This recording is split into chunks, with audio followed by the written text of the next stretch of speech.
The detective is going to return to the stand. I need to give you a cautionary instruction before you hear the next testimony that you're going to hear. Okay? You may hear from this witness about a large group of people on Edgewood Avenue on the same day as the incident in our case. Several photographs are being admitted for the purpose of showing the time, date, clothing, and appearance of an individual alleged by the state to be the defendant. This evidence is to be considered by you for this purpose and this purpose only, and it will be solely for your determination whether the defendant's identity has been proven by the state. Did you all hear that? Okay. Okay. The detective.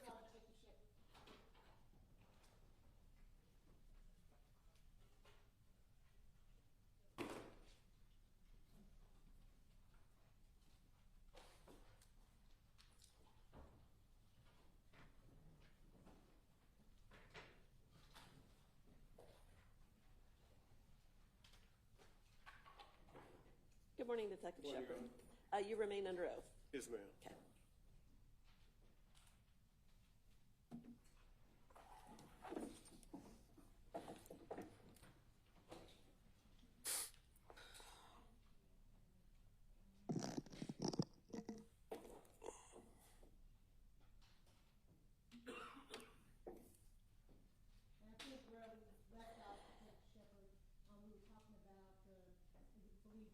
driver's license photo that you had received the defendant, Julian Conley.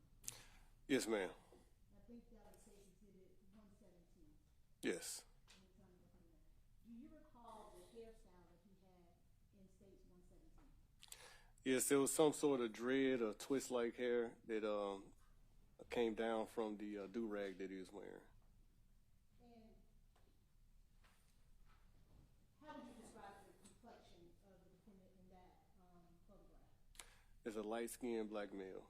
And I think we were talking about, during the course of your investigation, you were assisting with the incident that occurred at Edgewood Avenue. Yes, that is correct. And was that on the same night of July 4th of 2020? Yes. And during the course of your assisting with that investigation, what happened? So during the course of assisting with that investigation, my task was to review the video cameras from that incident location. From those video cameras, I was able to spot my suspect, which is suspect number one, dressed in red, white letters, light jeans, black satchel, and AR-15. And some of you State's Exhibits 126 through 128, do you recognize them? Yes, I do. And do they fairly accurately depict what you had observed during the course of your investigation with the Edgewood Avenue? Yes. Have there been any deletions, additions to State's Exhibits 126 through 128? No. I asked State's Exhibits 126 through 128. No, Your Honor.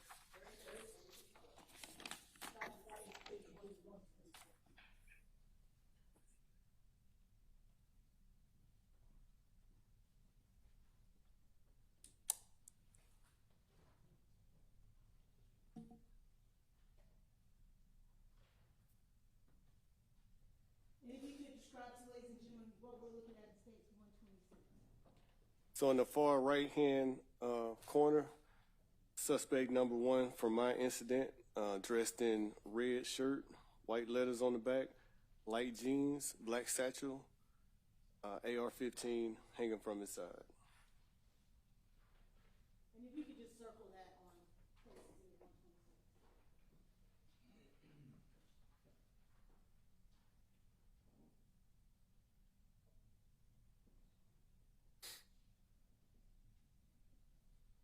And I'm going to show you what's been marked as State's Exhibit 128.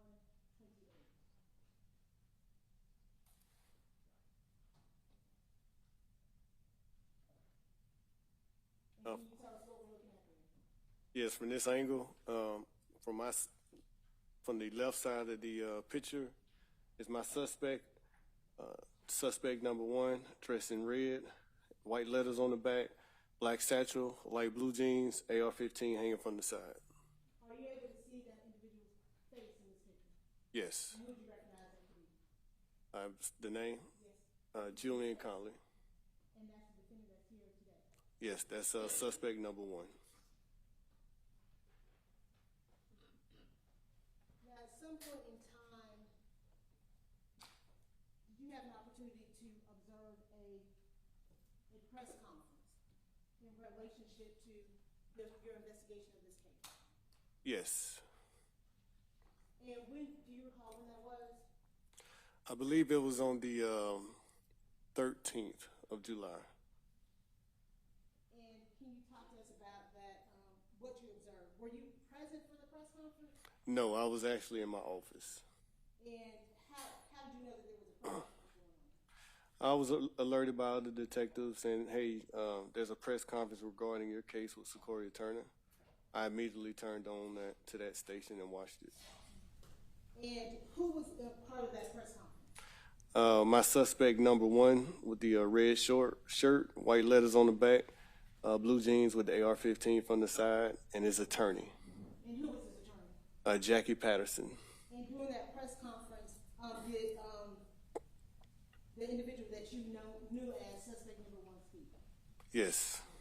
And do you recall what he said? Yes, he looked directly into the camera, said he was sorry for the family for Secoriea. He advised that he did not shoot. He alleged that the Jeep drove through the barricade, ran somebody over. That person who was run over jumped up and started shooting at the Jeep, and he acknowledged that he was present at the barricade. At the time, was there any question in your mind as to the person during the press conference and the person that you had identified as Julian Conley was the same person? So there was always a question, but at that time, as what we call a nexus, he confirmed that my suspect number one was Julian Conley. Did he admit to being the person in that red shirt with the white lettering, the black do-rag, the black satchel, the light jeans, the black shoe, and that AR-15? Yes, he did. And you said he was present with his attorney. Yes, that is correct. And did his attorney make any statements? Yes. And what did his attorney say?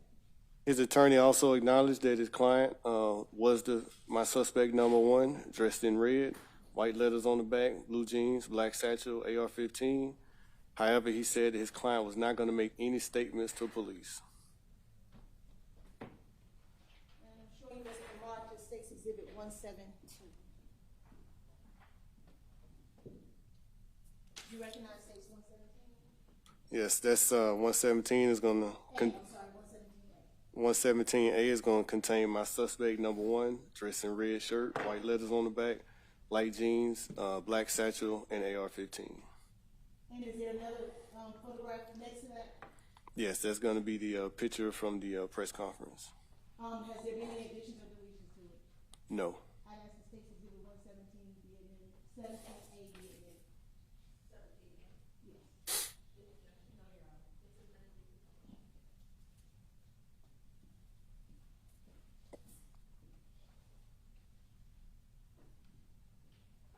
amended.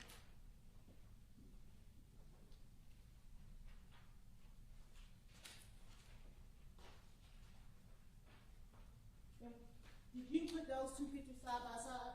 Yes, I did. Why? I wanted to make a side-by-side comparison. And when you made that comparison, what did you find? I found that this was the same person. Was there any difference between how suspect number one appeared when you saw him on that water video and throughout the night on July 4th and what he appeared to look like when he did that press conference with his attorney? Yes, it appears that suspect number one attempted to alter his appearance by cutting off his hair.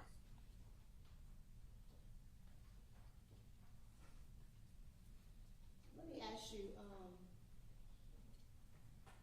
sorry, I'm having a little IT difficulties here.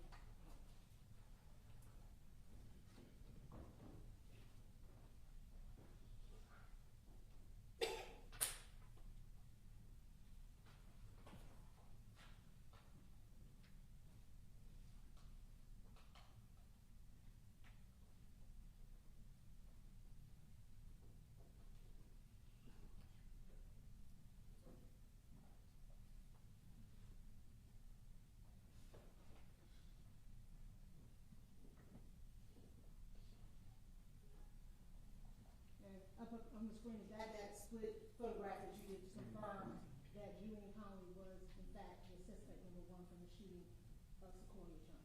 Yes, that is correct. Prior to this press conference, had any of the videos that you reviewed been released? Yes, the Marta Bus video when suspect number one approached the door, and of course the news bulletin that I placed in there. Had any video of the actual shooting been released? No, no video of the actual shooting was released. Had any information, any of those videos, the video of the shooting, been released to Mr. Patterson? No, no videos were released to the public or anyone. I kept that inside the case file. And you indicated that Mr. Patterson made statements about what occurred at the barricade. That's correct. Did you give him that information? No, I did not give him that information. Is it fair to say he got that from his client? Yes, that is fair. He got that information.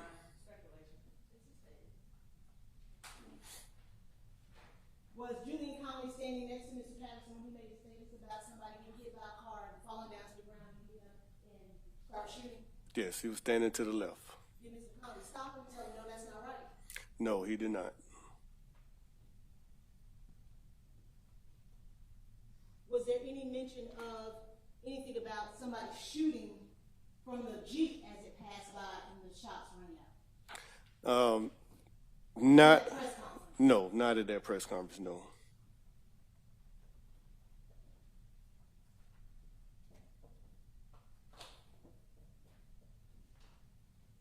And we're going to play State's Exhibit 106.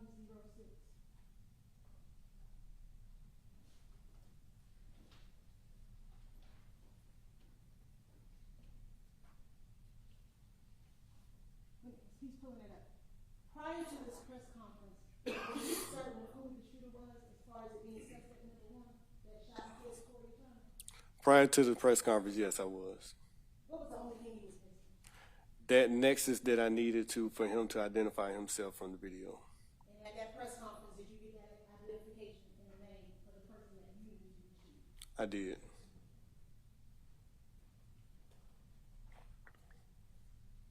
And what was that name? Julian Conley, as identified as my suspect number one.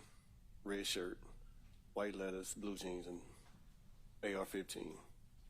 I think at some point, maybe you had mentioned during the course of the investigation that you were 99.99% sure that suspect one was your shooter. That is correct. After the press conference, what was that percentage? 110%.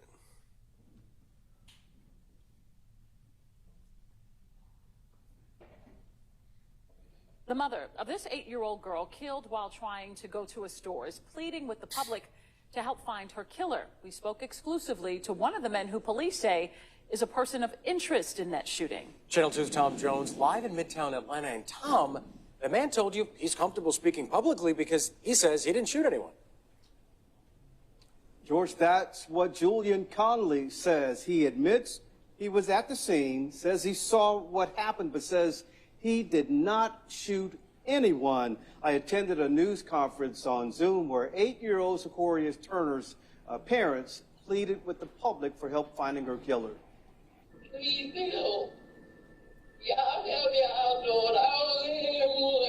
The parents of 8-year-old Secoriea Turner pleaded for help finding the person who shot and killed their daughter. Then hope somebody say something because Secoriea life matters. Secoriea was in her mother's SUV July 4th on University Avenue. That's when gunmen, who police say had illegally barricaded the entrance to the store they were trying to get to, opened fire on the car, killing the child. Police have named 2 people as persons of interest. Attorneys for the family says someone knows who they are. We want the community's help in getting his name. His name is Julian Conley. Attorney Jackie Patterson says Julian Conley is the second person of interest police are looking for. He says Conley did not shoot Secoriea. He was on the scene on that particular day, but he committed no crime whatsoever. Conley told me he feels terribly sorry about what happened to Secoriea. But at the end of the day, I had nothing to do with it. I asked if Patterson will make Conley available to police. We have nothing to say to the police. We just want the public to know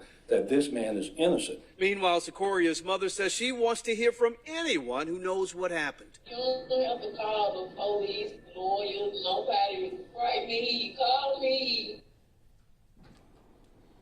And the reward for a conviction in this case is now at $50,000. Patterson says Conley doesn't know the name of the person who shot Secoriea, but he says he can explain how the shooting unfolded. I'll be working on that part of the story for Channel 2 Action News at 6. We're live in Midtown Atlanta. Tom Jones, Channel 2 Action News. And the reward in this case is now $50,000. All you have to do is call Crime Stoppers at 404-577-8477. You don't have to give your name, and you can still get that reward. Again, that number 404-577-TIPS. But at the end of the day, I had nothing to do with it. A man called a person of interest in an 8-year-old girl's murder, saying he's innocent. Only Channel 2 Action News spoke with him today. Channel 2's Tom Jones with us live on this story in Midtown. So, Tom, the man said that he was there that night, but he didn't shoot into that car. That is right, Justin. Julian Conley says he was right there. He told me he had a weapon, but says he didn't fire it one time. He says he was at the scene and didn't know the shooter, and he feels bad that a child lost her life. I feel terribly sorry about what happened to Secoriea Turner. 19-year-old Julian Conley admits he was at the scene on University Avenue July 4th when 8-year-old Secoriea Turner was shot and killed. Did you shoot anyone? No. Did you open fire that day? No, sir. Attorney Jackie Patterson says his client saw himself on television as a person of interest. The fact that he looked like he's guilty by showing somebody's picture on television, he had to set the record straight. Police have been searching for the gunman who shot Secoriea near the Wendy's where Rayshard Brooks was killed. Officers say someone shot in Secoria's mother's car after she tried to get through an illegal barricade someone had set up. Patterson says Conley told him a man driving Secoria's mother's car drove through the barricade and hit a man with a rifle. And when that person fell to the ground, that person got up and started firing at that vehicle. I asked if he will allow his client to talk to police. We have nothing to say to the police. We just want the public to know that this man is innocent. At this news conference, Secoria's parents pleaded for the public to come forward and tell who killed their daughter. The lady, she had on a black shirt and she was recording. Please come forward. And I asked police about Conley's version of what happened. This was their response. We would encourage Mr. Conley to contact investigators and speak with them regarding the investigation. At this time, the investigation continues. Now, there is now a $50,000 reward in this case. We're live in Midtown Atlanta. Tom Jones, Channel 2 Action News. And a lot of interest to get this one right, Tom. So Detective Shepard, in that press conference, it's indicated that from Jackie Patterson, his client told him what happened. That is correct. And from your observation of the videos in this case, let me say from the BP, once that Jeep passed, can you see from the BP what's going on behind those barricades? You only see movements and shadows. From the liquor store, All American Package Store, can you see what's going on behind that barricade? Same thing from that vantage point, just shadows. So what's the best vantage point to know what's going on behind that barricade? The warehouse. And that's behind the barricades? Correct. Now, he admitted to having that AR-15. That is correct. Did you ever get that AR-15? No. Let me ask you, Detective Shepard. If none of the videos showed the defendant shooting as that Jeep passed by, would you have taken out, first, did you take out warrants? I did. What did you take out warrants? Murder. If you had never seen him fire that weapon, would you have taken warrants out for him? Yes. Why? He was at the barricade that's party to the crime murder. What does that mean? So basically, I can give an example. There's a bank robbery, armed robbery. You have a driver A, and you have passenger B. Driver A pulls up to the bank. Passenger B goes inside the bank. During the course of that aggravated assault and armed robbery, let's say a clerk is killed. Passenger B comes back out, get inside the vehicle with driver A drives off. Not only did driver A participate, he aided and abetted in the felony, and that resulted in the murder, and he took a substantial step and participated in that crime. So that is party to the crime. So let's talk about something. But in this case, No, the defendant in this case, suspect number one, with my red shirt, white letters on the back, light blue jeans, AR-15, is the shooter that killed Secoriea Turner. Did you have some other individuals at that barricade that could have been charged with part of the crime? Yes. Were you ever able to identify them, though? No. If you had that identification for them, would you have taken warrants out for them? Yes, everyone at that barricade, if I was able to identify, would have been charged with murder. The folks at the barricade? Correct.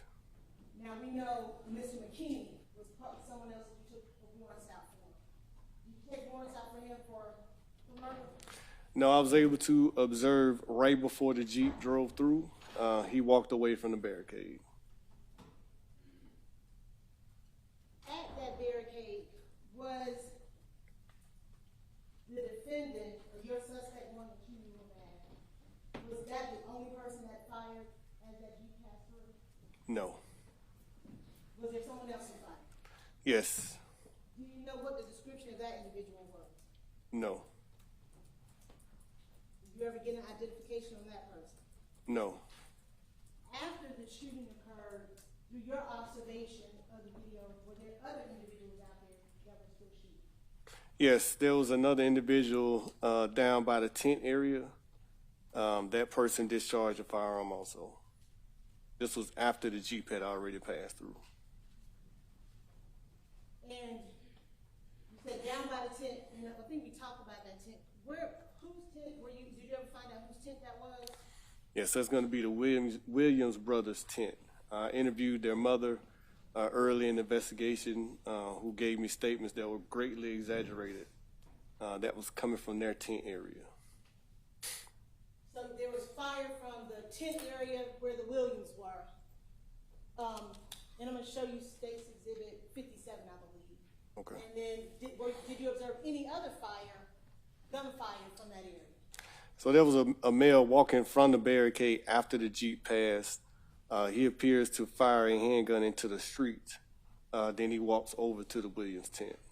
And State 57, is that the Williams tent that we're talking about? Yes. Do you know the identification of those individuals at that tent? Yes, that's going to be the Williams brothers. Do you know them individually by name? Because there's 4 young men in there. So I don't see the youngest one. I interviewed the oldest one. I believe his name was DeMarco or Demisio Williams. And who's that in that red shirt kind of back in the shadow? I'm not sure who that is. I believe that's the mother because she is the one that set the tent up.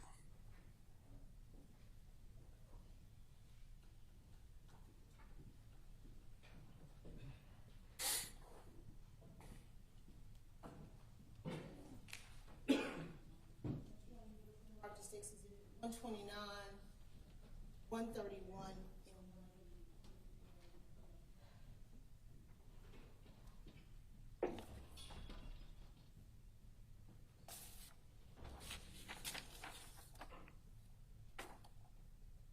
132. Yes.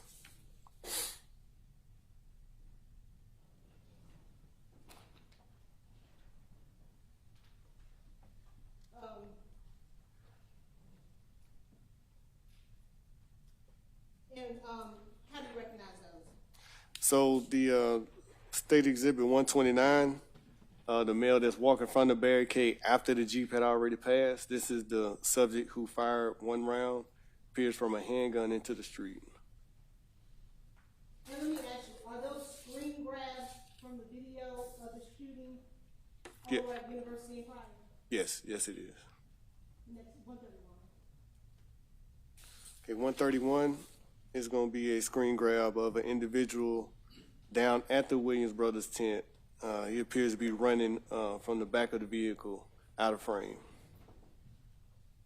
And State's 180. 180 is going to be down at the Williams tent, and this is going to be appears a male with no shirt on, discharge the firearm into the direction of where the Jeep just drove. Has there been any deletions, manipulations, or alterations or additions to State Exhibit 129, 131, or 180? No. I asked State's Exhibit 129, 131, and 180. No objection. You're not going to have to do this.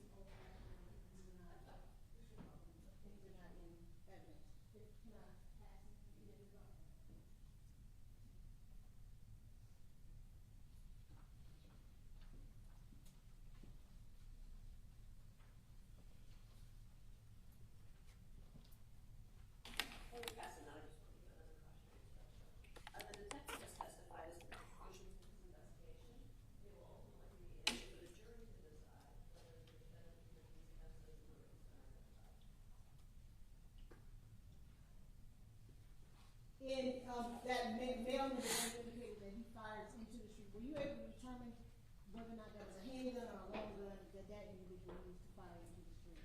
It appears to be a handgun.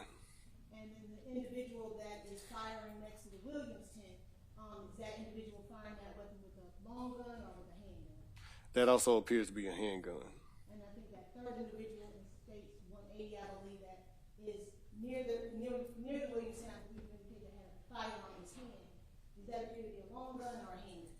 A handgun.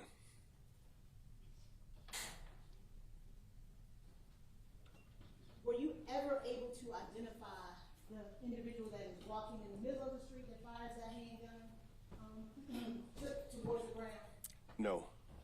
If you had been able to identify him, what if anything would you have done as part of the investigation? You've been charged with murder to party to a crime. And why would you have been charged with murder? Because he was at the barricade. He participated in the event of blocking off the barricade, and he was present during the barricade when the Secoriea Jeep was shot multiple times. And what about the individual standing by the tent firing a shot? Yes. What would he have been charged with? He's been charged with aggravated assault also. And the third individual that had the handgun by his side? Yes. What if anything would he have been charged with? The same party to the crime.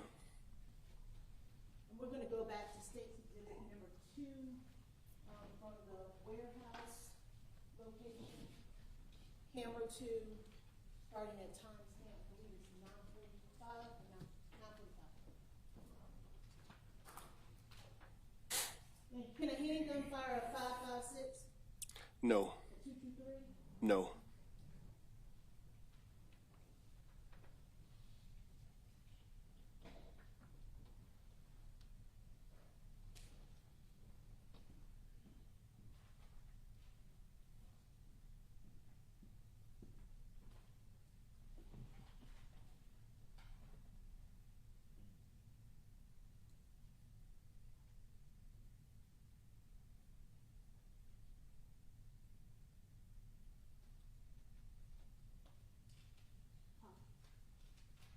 Who is this that we see circling red? Circling purple, that's the unidentified male who I advised that shot into the ground.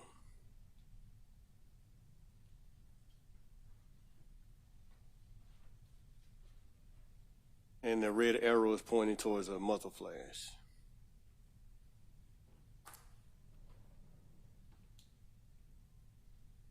The blue circle and the red arrow is the gunshot coming from the Williams tent, and red arrow is pointing towards the muzzle flash. Where does that young man go that just fired off all the shots? Which one? On this side, possibly. The one that was circled in blue, I believe. Yeah, they all went off screen. He first comes down to the Williams tent, and then they go off screen. What about the man that was walking down the street and fired a gun into the street? What direction did he go after firing that shot? The same direction. Down towards the Williams tent and then off frame.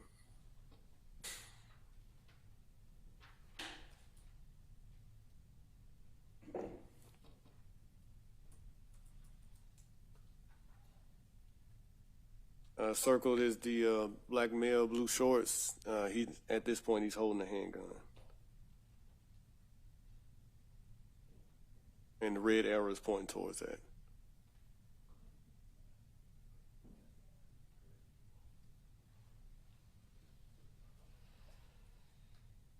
We're going to go back to States 57.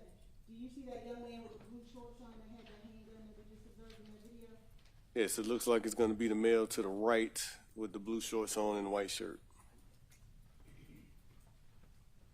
What were the next steps that you took in the investigation of the shooting and killing of the So at this point, once I was able to get a confirmation on who my suspect number one identity was, I obtained my warrants. Did you, besides taking out warrants for murder, were there ever any additional charges that you took out in regards to Julian Conley? Yeah, I did. I followed up with the McCords, and of course I did a follow-up interview with them. And during that interview, I was able to determine that my suspect number one from the Secoriea Turner shooting was indeed the individual who assaulted him and his wife when he pulled up to the barricade.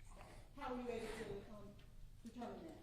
So Mr. McCord advised that when he watched the news, he advised that the male, of course there was two males, one male with no shirt with a shotgun. He said the man that stood at his door dressed in red was in fact my suspect number one, dressed in red, white letters, light colored pants with the AR-15. So he identified the defendant, Julian Conley, based on the press conference? Correct. He stated that the same male that was in the press conference with his attorney or the same male that stood at his door with the AR-15. Detective Shepard, how many days did it take you to take out warrants for Julian Conley for the murder of Secoriea Turner and aggravated assault against the home? It was about 9 to 10 days. Was this a rush to judgment? Absolutely not. Why not? It was 9 days. In between those 9 days, I can say I maybe got a couple of hours of sleep. We're talking to 20-hour days, some days, and it was constant. There's a constant grind, constant drive, all the way up until the point where I was able to get this identification. Matter of fact, I don't think I had an off day for 12 straight days. During your observation, talk to us about the observation of videos from the BP, All-American, and the warehouse. How many hours did you spend looking at those videos? Countless hours. It's hard to put a number on it. At that time, it was like trying to put a puzzle together, literally. And I had to go down and be familiar with each angle, each vantage point, and understand the position of everyone across the area. And then I had to piece it together frame by frame. And at some point, did you create a video frame by frame of those individuals that you were able to identify being the suspect number one at the time? You don't know their name, you're the suspect two. Correct. You make a compilation of the movement of suspect one and suspect two. Yes, it's sort of like when you do a collage, when you do pictures. And from this vantage point, you'll be able to see each angle at the same time.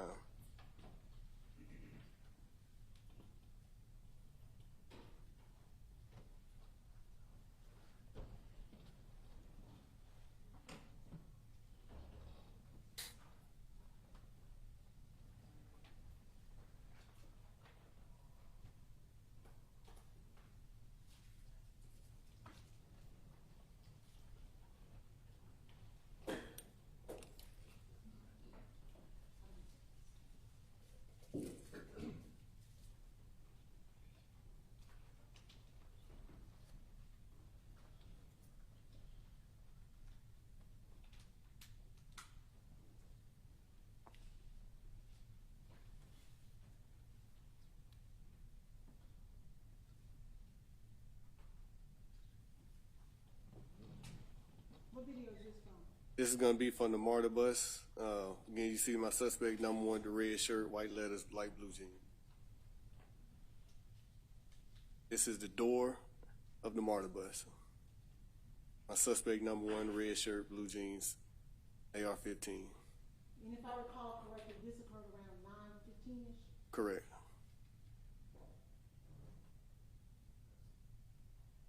And we see the white letters and the do-rag.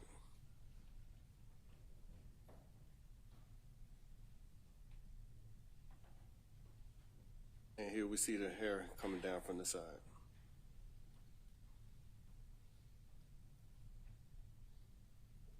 This is from the northeast corner of the package store. Suspect number one, red shirt, white letters on the back, light blue jeans, AR-15. And the timestamp on that? Is 21:40 hours, 9:40. I'm sorry, how much time would that have passed between the MARTA bus and the assault of the McCoy? Roughly 25 minutes. Again, my suspect number one.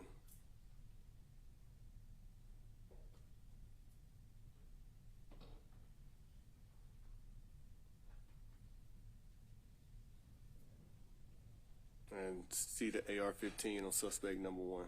Red shirt, light pants. These are the McCords.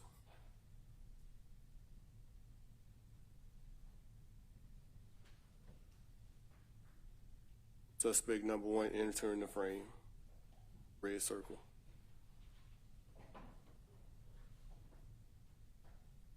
Red shirt, blue jeans. Suspect number 1. AR-15 hanging from the side.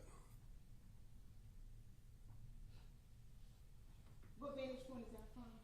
This is also from the northeast corner of the package store. In that red circle, you see the white letters on the back of his shirt. This vantage point is coming from the BP. Do you recall what time this is? It's the same time frame. If you can also notate the white vehicle that is pulling up to the barricade. And if you pause, you see my suspect number 1, white letters on the back, red shirt, light color pants. And this time the white vehicle is turning around. After the aggravated assault against the McCords, when you see suspect 1 walking back towards the barricade, red shirt, White letters on the back. did you ever see that suspect come back from behind the barricade? He kind of lingers in that area until the Jeep comes through. And how much time passed between the incident with the McCords and the Jeep coming through? I'll say approximately 4 minutes.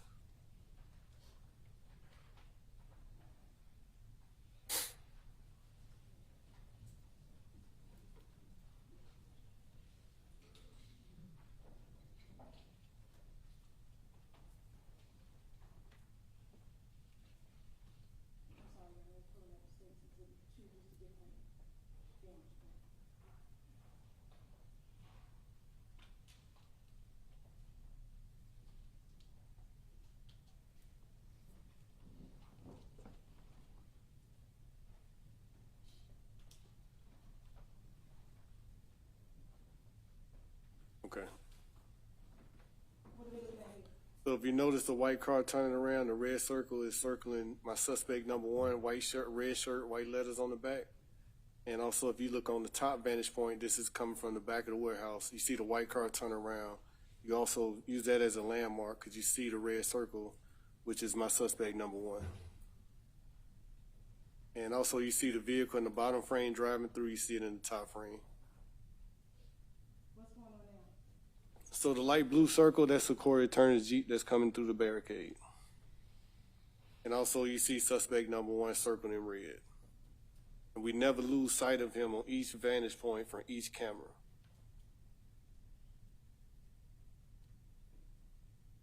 Also on both frames, you see the red circle, blue circle, suspect number 1.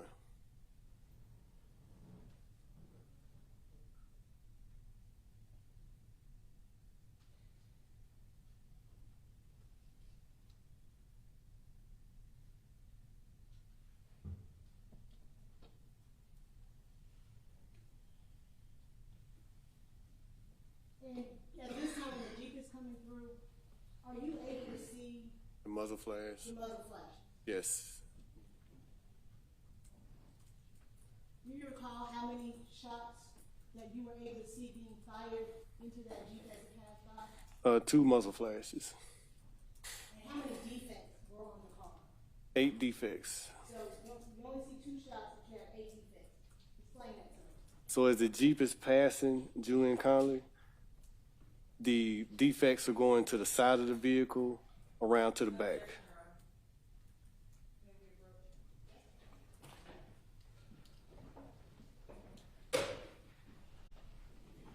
Members of the jury, as you can see, there was an objection, and I'm just going to remind you of the charge last week. So to the extent that the witness has identified the person standing at the barricade by name as Julian Conley, I'm going to instruct you that that is a decision for you to make and no one else. You've heard the detective testify at length about his investigation and conclusions he's drawn. They are just that. They're his conclusions, and you will decide if there's sufficient evidence to determine that that is, in fact, the defendant at those barricades. And so the objection is sustained. Go ahead. You're going to place case exhibit number 2 from the law for the This is the vantage point from the warehouse.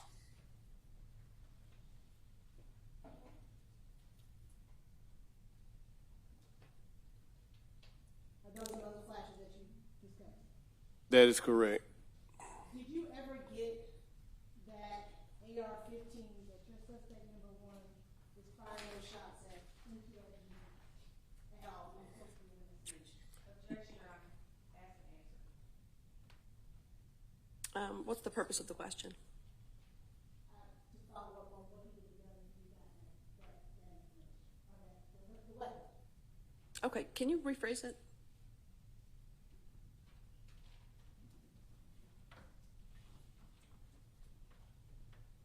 When Julian Conley came to do that press conference, did he admit to having a weapon? No, he did not. Did he admit to having a weapon during the press conference? No, he did not.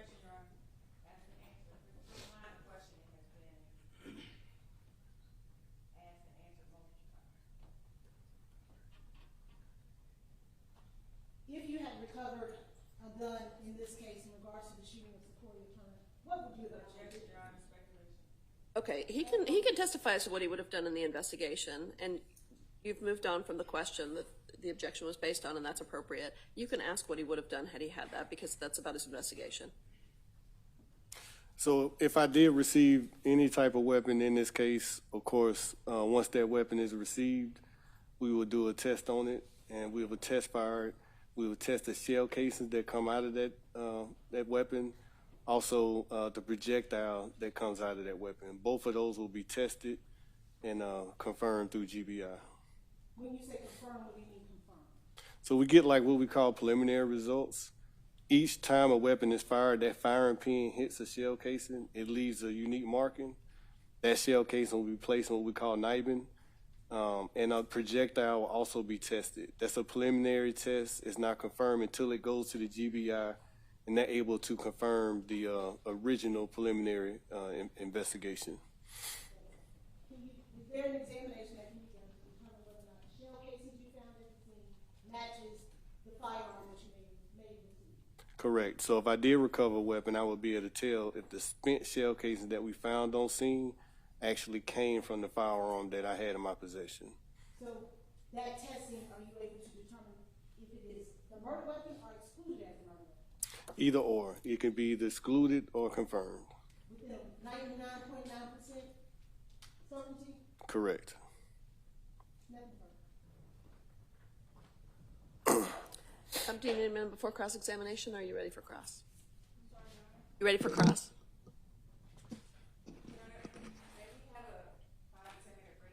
Okay, that's fine.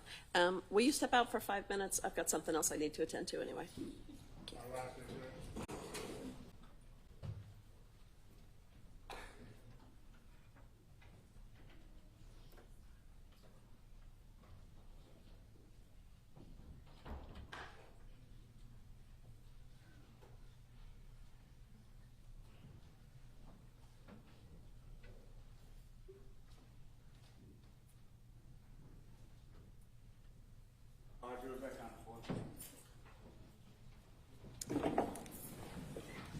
Members of the jury, the planned arrival of your lunch is around 12:15. Okay, go right ahead.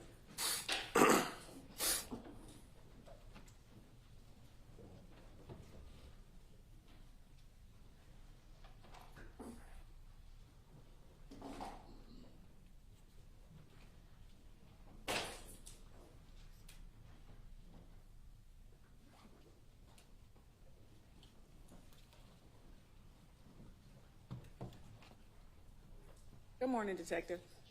Good morning. Can you see me around that screen? I can see the top of your head.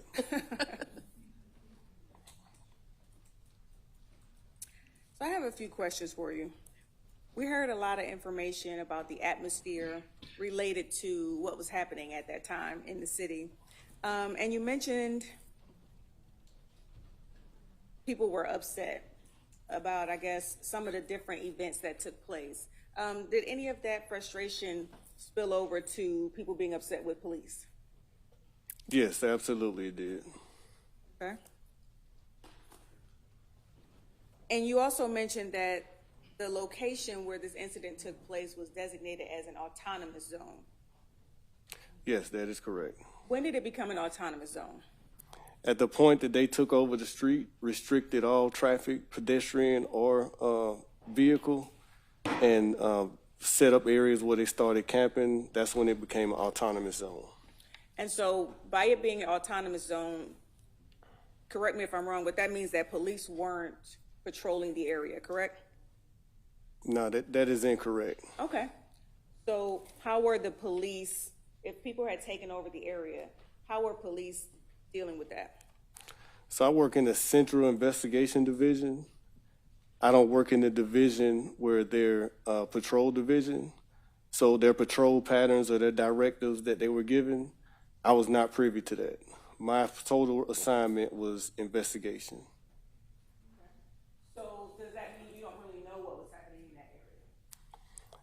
Besides them taking over the area, that is correct. As it pertains to directives that was passed down from the chain of command, I have no idea. And the directive that was passed down through the chain of command involved what?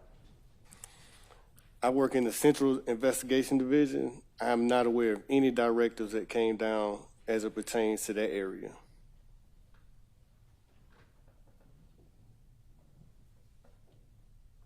So, I got a little bit confused. You just mentioned the directive that was passed down to officers, but you don't know of the directive that was passed down? That is correct. I'm not aware of any directives or any patrol patterns that was directed for that area. But you said people were upset with police. Was there like pressure on the police? How do you know that people were upset with police? So about a month before this particular Wendy's burned down, we had the George Floyd riots, which had affected Atlanta. After that, we had a couple other incidents leading up to Rayshard Brooks, which resulted in its own riot in that area, which burned down the Wendy's.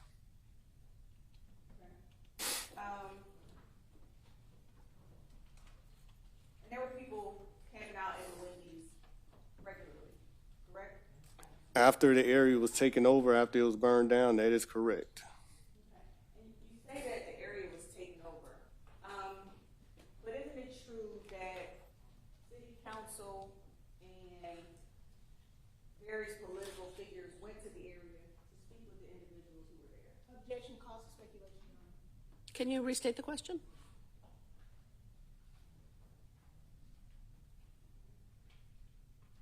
Were there attempts to get the people to disperse from that area? Again, I work in the Central Investigation Division.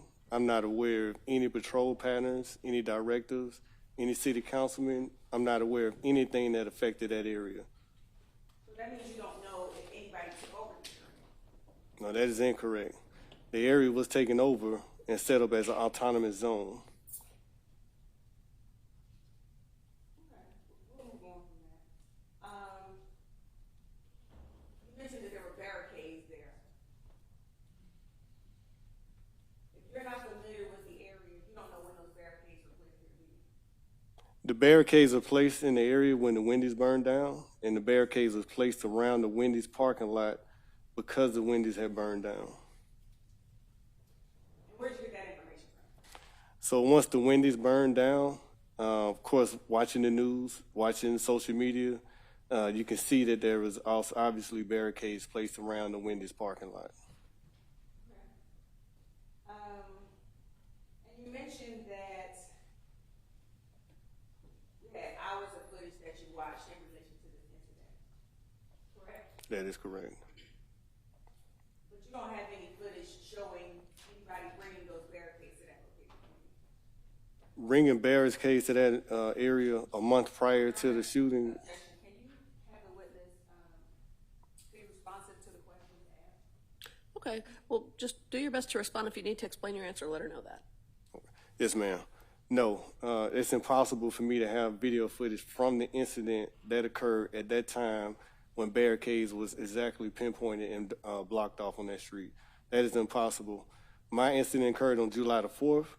That area was set up as an autonomous zone a month prior. And you mentioned Rayshard Brooks. You know when that happened? I want to say it's about a month prior to July 4th.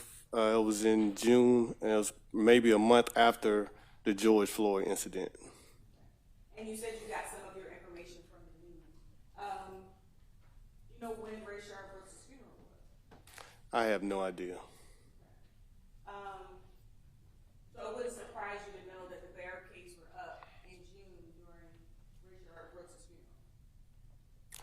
If you say so, I have no idea. I can't confirm that.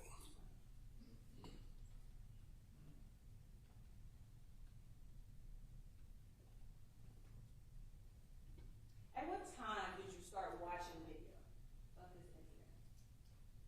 So the time frame that I got, of course, I always start when the 911 call is made, and I go a couple hours before. How far before did you go? Let's say the incident happened about 21:46 hours. I try to get a video a couple hours before. How many hours? 2 hours? 3 hours? A couple hours means 2. Thank you. And during those hours that you watched before the incident, were you able to identify how many people came to the location? As far as the participants that's in the autonomous zone, How many people were in the area of the incident? I have no idea. Do you know how many people were in the area of the incident that had firearms? I would say approximately maybe a dozen or so. And where are you getting that number from? It's approximate. It's a guesstimation Based on what information? based off the video that I watched. Okay, so you counted individuals from the video to determine how many people had firearms. I made an estimate from watching the video of how many participants were walking around with firearms. That is correct. The video, individuals that you saw with firearms, did they arrive in vehicles? I have no idea. You didn't see anybody get off a bus with a firearm? I mean, you watched hours of footage. I did not see anybody get off a MARTA bus with a long rifle. Okay. Did you see people walk up with firearms to the location in the 2 hours before the incident? From the incident, what I viewed, you see multiple people walking up and down the street freely with handguns and firearms. That is correct. But you don't necessarily know how they arrived to that location. That is correct. And you mentioned being the lead investigator. When do your duties start as the lead investigator? As soon as we received that call that we've been advised that a person has been killed, I assumed duties as a lead detective. Okay. And the first place that you went as a result of that was where? The crime scene. Which was where? So because we had the crime scene itself, the autonomous zone, was too dangerous for police to go inside, and it had to be secured. As I stated before in my testimony, we had the staging area at University and Metropolitan, and that's where we staged at before the area was secure. So the crime scene area was University and Metropolitan? Crime scene area was Pryor Street, 1238 Pryor Street.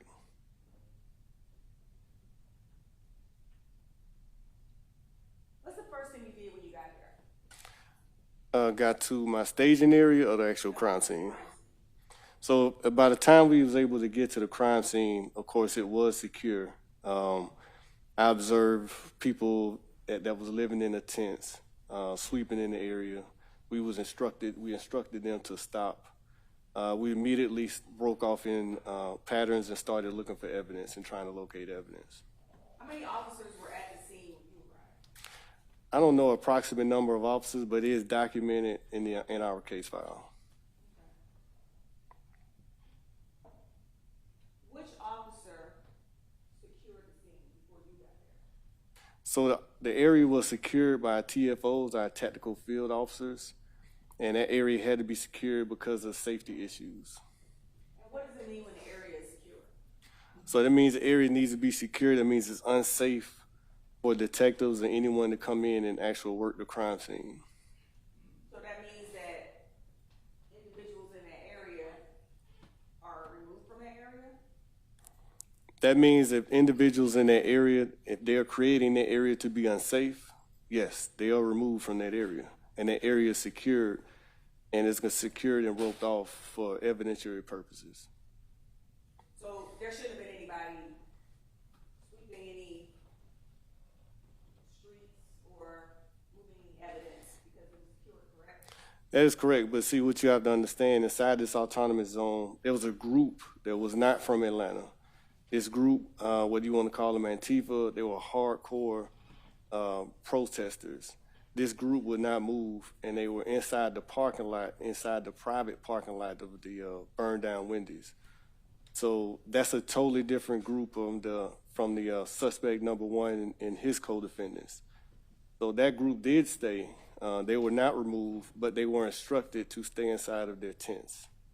And what were those individuals wearing? I don't know what they were wearing. They were, I can definitely tell they were not from the area. So let me ask you that. How do you know they weren't from the area? So I'm from Atlanta. I grew up in Atlanta. I know the demographic of that area. This group of protesters did not fit that demographic in that area. So let's go into that. What's the demographic of the individuals that you say weren't from the area? So these were mostly white males and females, and they were not from, like I said, that part of town, and they were not from Atlanta. So how many of them did you arrest for tampering with evidence? Objection, Your Honor, this one I'm not clear on what the relevance is to the shooting and the death of Secoriea Turner.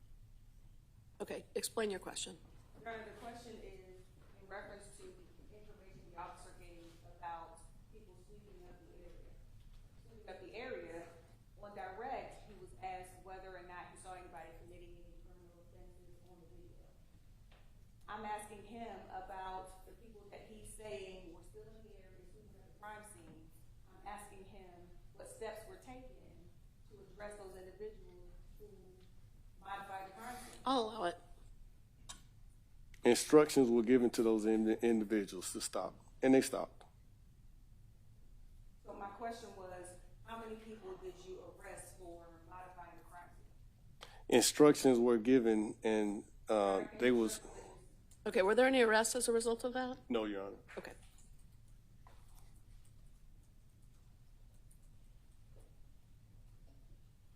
You said that your job as a lead detective is to collect evidence, correct?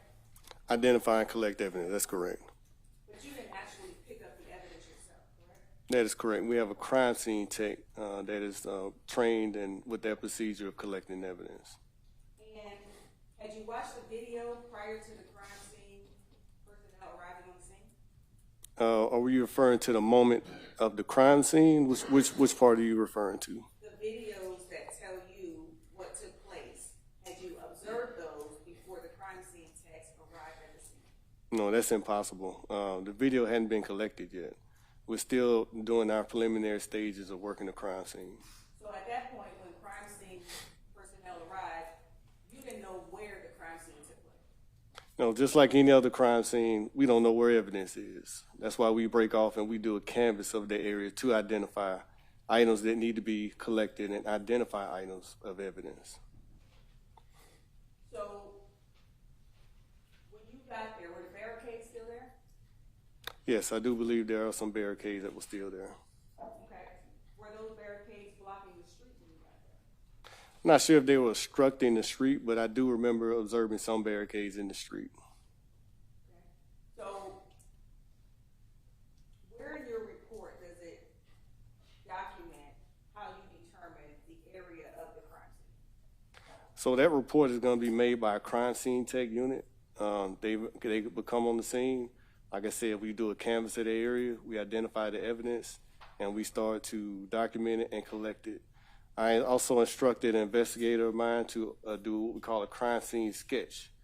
And at that point, he is responsible for documenting the crime scene along with the crime scene tech. So how do you determine where the crime scene tech should focus? So everything is done simultaneously at the same time. So as we're walking and identifying evidence, it's my job as a lead detective to walk along with the crime scene tech, start to identify evidence, along with the person I instruct to be in charge of the crime scene sketch to also document it. Also, before we conclude that crime scene, we do what we call a debriefing. And in that debriefing, I go over line by line the pieces of evidence that is collected. And that crime scene sketch is given to me and put in the case file. So if you hadn't observed the video prior to the crime scene tech arriving, you don't actually know what happened or what took place where. Is that correct? That is incorrect. We go to crime scenes all the time and we don't have video. Video is only a luxury sometimes in some of these crime scenes. So we still process the scene as we have it without the video. So the day of this incident, it was a holiday, correct? That's July 4th, correct. Isn't it true that you believe some of the shell casings found could have been part of the celebration that was happening at that location? That is absolutely a possibility. 4th of July in the city of Atlanta, there's gunshots everywhere. So it is important for us to be meticulous on how we identify evidence and where we collect evidence. That is correct.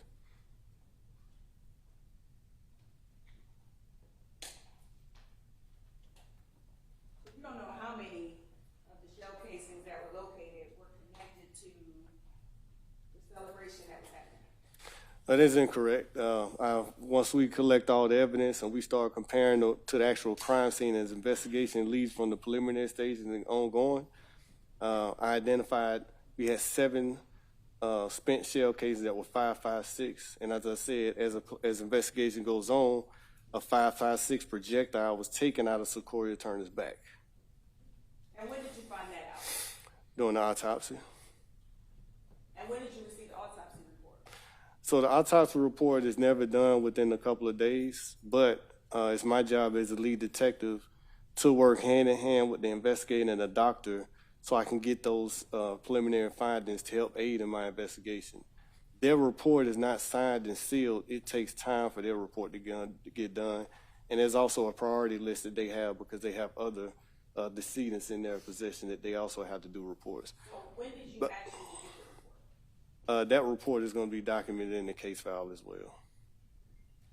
So is it accurate to say that you didn't get the report until 2 weeks after the incident?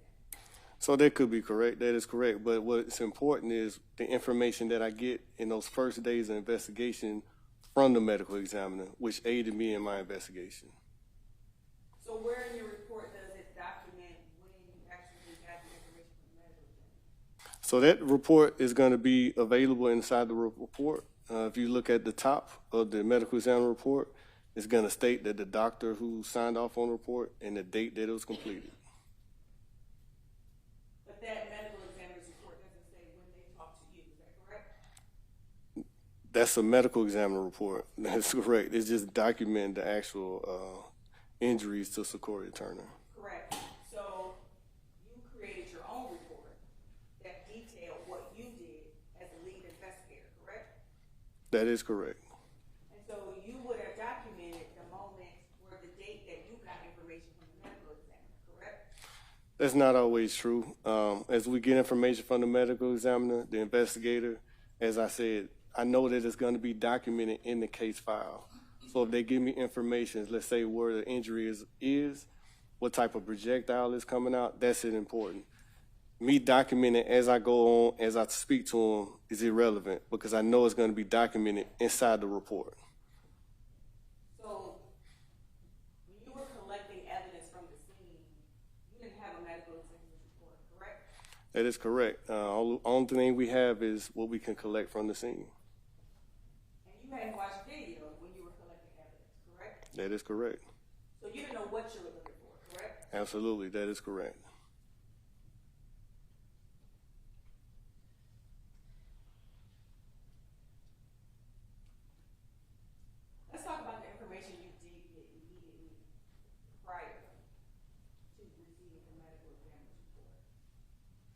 talked to witnesses, correct?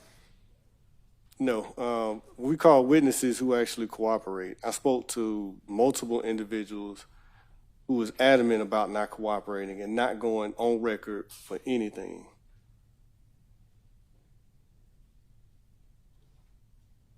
Who is Investigator McClure? Investigator McClure is the detective who was in charge of the crime scene. So, Investigator McClure was at the scene before you? Again, the area was roped off, so we all got at the same time because it had to be secured by TFO units. Did you have a conversation with Investigator McClure at the scene? Yes. I work hand in hand with the detectives on the scene, along with the crime scene techs. Did you also, do you know somebody named Mike Sprinkle? Yes. How do you know Mike Sprinkle? Mike Sprinkle works in the district attorney's office, Fulton County. Did you have a conversation with Mike Sprinkle the day of the incident? I believe so.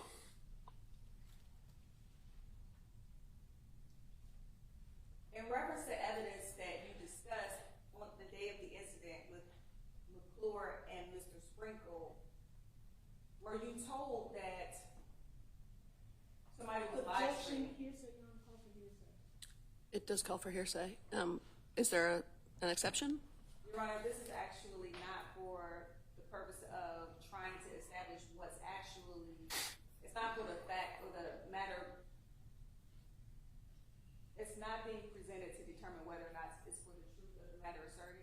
It's basically to determine what the officer knew at the time he made his decisions about how to proceed with the investigation based on the information he said he collected. Your Honor, I would say she asked him what he did based on information, but not ask what the information was. What's the next steps he took in his investigation, but not going into what somebody else may have told. Your Honor, we're actually dealing with him on cross-examination. He is the lead detective. He wasn't present at the scene. The only way he knows what happened is what people told him. Okay, a little more context. Will you guys approach?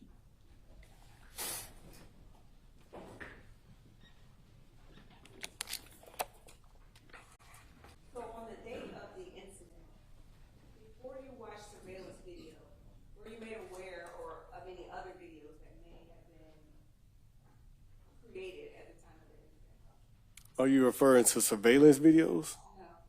What videos are you referring to? Any other videos that were made contemporaneous with the event by people who were present? Again, are you referring to surveillance videos? I am not. Okay, no, I'm not aware of any other surveillance videos except the ones I collected. I did not say surveillance videos, sir. Are you aware of other videos that were taken by people who were at the scene? I am unaware of any other videos that were taken at the scene. If I was aware of it, it would be included in the case file. Who is ATL Kell? I have no idea who is that a witness?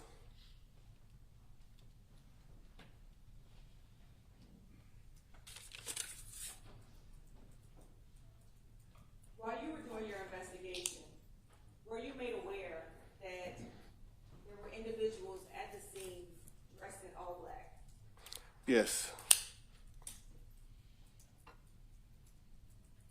Were you aware that those individuals have been described as being dressed like bounty hunters?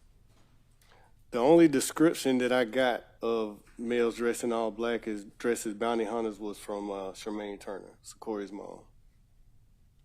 So that's a yes. Yes, that's the only description I got from anybody. Were you provided pictures of individuals dressed in all black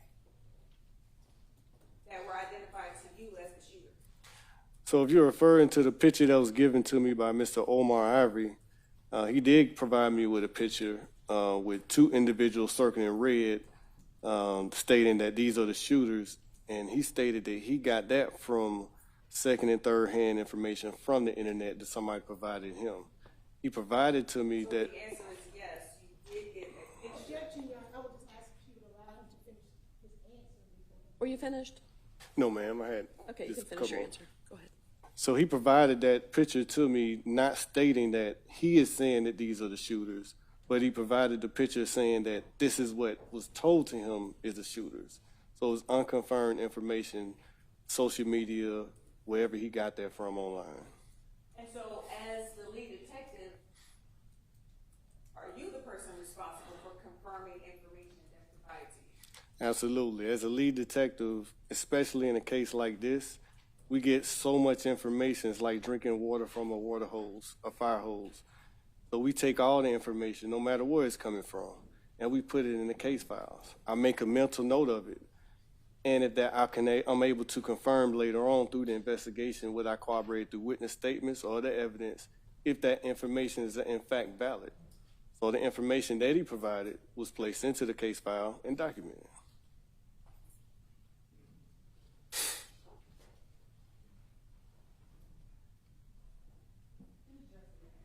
Okay.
Your Honor, may I approach the witness?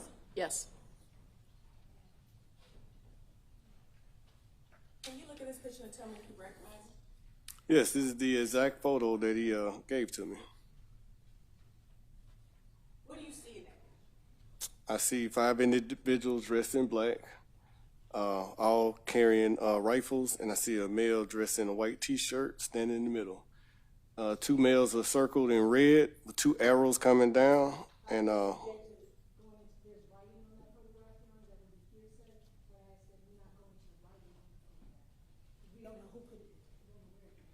Would you guys step out for just a minute?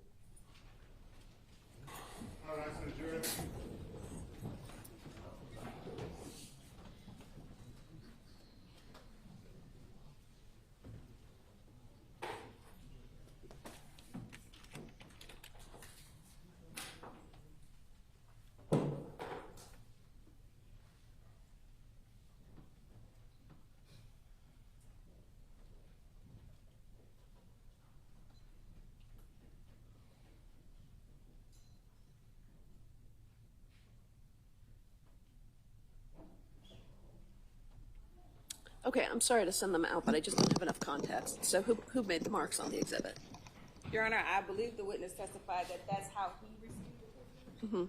Whether or not he did any further investigation about whether or not Omar is the one who circled the images or put the writing at the bottom, this witness is the one who can tell us more information about it because it was provided to him and put in the case.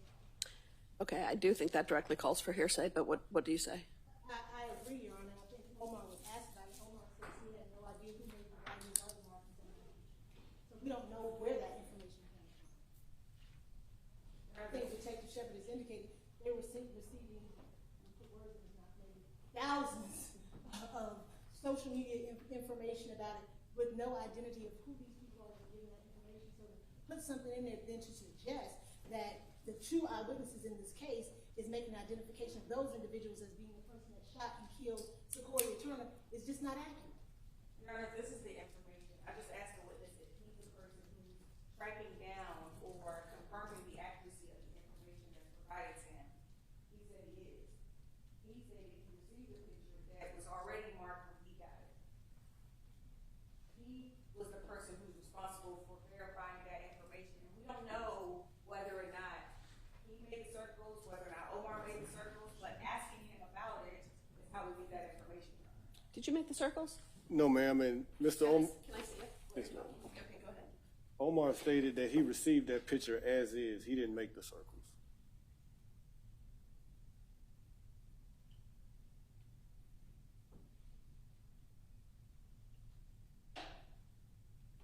Okay.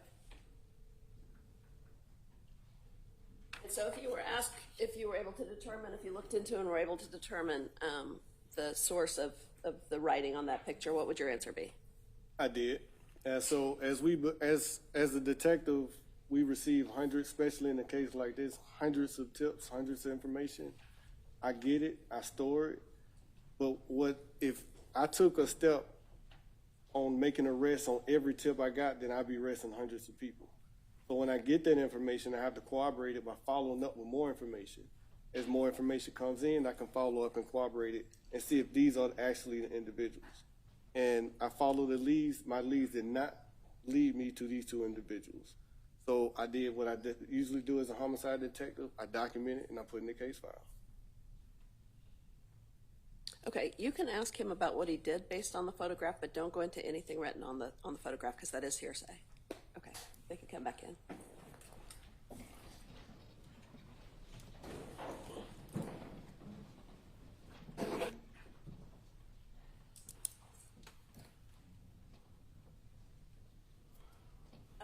Your Honor, Mm-hmm.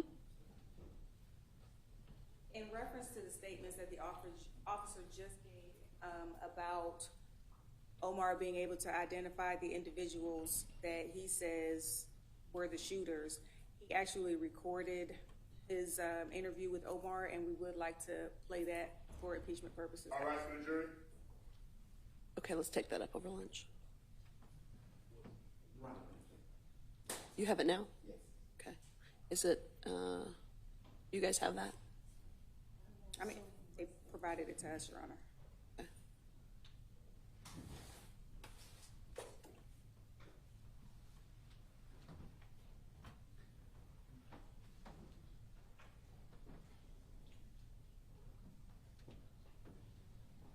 Do it that time, boy.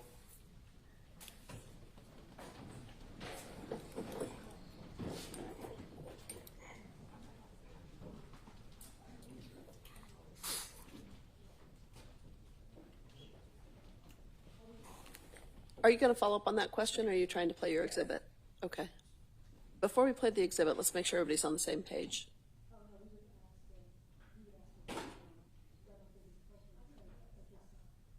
Is the exhibit in evidence already, or is it was just provided in discovery? Okay, so we're going to have to handle that outside the jury's presence, probably. Okay, but go ahead and follow up with that. So the picture that you have in front of you, I think I was asking you where you got that picture. So the driver of the Jeep Cherokee, when it was shot by suspect number one, provided me this picture that he received from social media. And under what circumstances did he give you that picture? In an attempt to try to help and assist. He said that he was multiple. Don't go into anything that he said. Yes, ma'am. No hearsay. Yes, ma'am. Were you face to face when he provided you that picture? I was. Can you describe the individuals that you see in that picture? I would object to going into the content of the picture because it is not in evidence. He did it earlier, but it was not appropriate and it was not proper. It's not in evidence. It is not in evidence. Your Honor, the witness stated that he provided that picture. He said that he's responsible for following up on information that's provided to him. In terms of what he did after receiving the picture, we have to know what the picture says that would make him take the steps into the next. Okay, we can't go into the contents of the picture if it's not in evidence. So you have to try to lay a foundation to put it in evidence.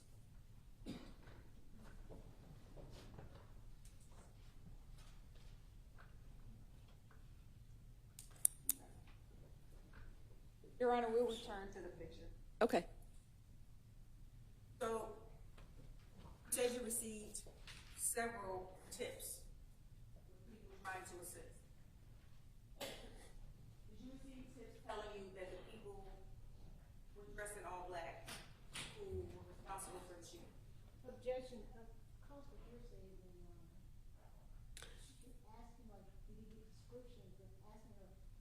I don't even know who she's talking about that gave me that information. Okay, he testified previously that the victim's mother gave a description that the jury's already heard repeatedly. You can go into that because she testified, but if it's descriptions from other people who aren't witnesses, there's going to be a proper hearsay objection, I assume. I'm not sure who you're talking about. Did you set up a tip line to assist? Yes, there was a Crime Stoppers tip line that's available for every homicide that occurs in the city. And how is that tip line used? So if you want to remain anonymous, you're able to call this tip line, and it is a strict anonymous tip line. You can give your information. Your name and date of birth is not, or phone number is not recorded, and you're given some type of PIN number, and that's the PIN number that you go by. And that is kept under strict confidence to the point that we don't even get that information as detectives. And what do you do with that information that you receive from that tip line? So with any tip that we get in any case, I document it. I make a mental note of it. And as my case progresses, if anything that's fruitful comes up and that can corroborate that tip, I will follow up on that. And most of the time, the tips, I will follow up on those tips as well. Did you get any descriptions from those tips? So the content of the Crime Stoppers, Going into, you don't know who gave those tips, you just said it's anonymous. I mean, it could be anyone that gives false tips. I just don't think it's appropriate to ask this detective if they know who gave the tips when nothing is said. I didn't ask him who gave the tips. I asked him, did he get descriptions from the tips? He set up, he's described what he's done with regards to his investigation. I'm just trying to flesh out what he's done with regards to his investigation. Okay, I think you can ask if he received descriptions. I don't know if there's a foundation right now or whether it would be admissible right now, given what you've already gotten from him about what the description was. So my question was, did he get descriptions? so the content of the Crime Stoppers, of course, is anonymous. And if I receive information and if that information does not lead to any fruitful investigation, speaking about it in open court or speculating on that is not fair to the tipster, and it compromises the integrity of the entire process of being anonymous. So the tips that I do receive that do become fruitful, they are documented in the case file. The tips that I don't receive, they are not documented in the case file. What's the NFAC? I have no idea what that acronym is. Are you familiar with the group called Not Fucking Around Coalition? I vaguely heard that acronym, but I wasn't familiar with the acronym, but I heard the name. Isn't it true that you asked Mr. McKinney if he knew what the Not Fucking Around Coalition was? Objection, that calls for hearsay, Remember, this is in reference to what he asked, not what somebody else said. I'm asking him, what did he ask? He's asking what Mr. McKinney responded to questions. I didn't ask that. Did you ask anything about that? Did I ask? That group? Did you ask anyone anything about that group? So during my investigation, of course, during my canvas, I heard the name, not the acronym, come up a couple of times. So it's not unusual for me to ask anybody that I'm interviewing about this group, because that is part of my investigative leads to follow up on information that I get. And when I follow up on the information, it becomes fruitful, then I keep going with it. Okay, you can ask that question. You're satisfied? Okay. So, what do you know about the Not Fucking Around Coalition? I don't think I've heard that name since 2020. What do you know about the coalition? Absolutely nothing. So you don't know that they were all black? I believe description from the 2020 and during my investigation that these guys were all black, but I wasn't familiar with them before, and I haven't heard of them since then. So you don't know that they were in Atlanta at this time of your incident? Again, my answer, I had no idea who these people were before, and I had no idea that they were in Atlanta. I'm in the investigation division. I'm not aware of that type of intelligence. That's a totally different unit.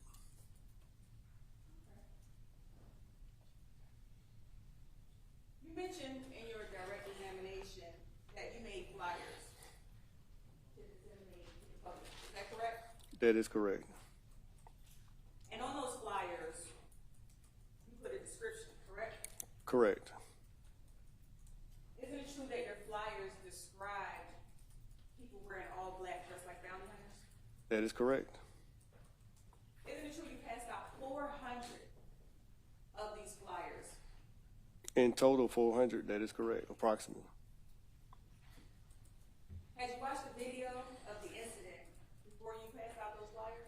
I did, and once I received that information of people dressed like bounty hunters, I've looked on camera and see if I can find anybody dressed like bounty hunters in all black. And indeed, I did see several individuals dressed in all black looking like bounty hunters. I wish that was my investigative step. I've seen it. Of course, when it got dark, I was not able to identify anyone.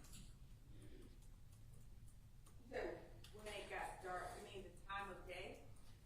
Correct. And what time would that happen? The time of the incident, 21:46 hours, when suspect 1 fired his multiple rounds AR-15 into the inside of Jeep of Secoriea Turner. Suspect 1 wearing red shirt, white letters, light blue pants, AR-15.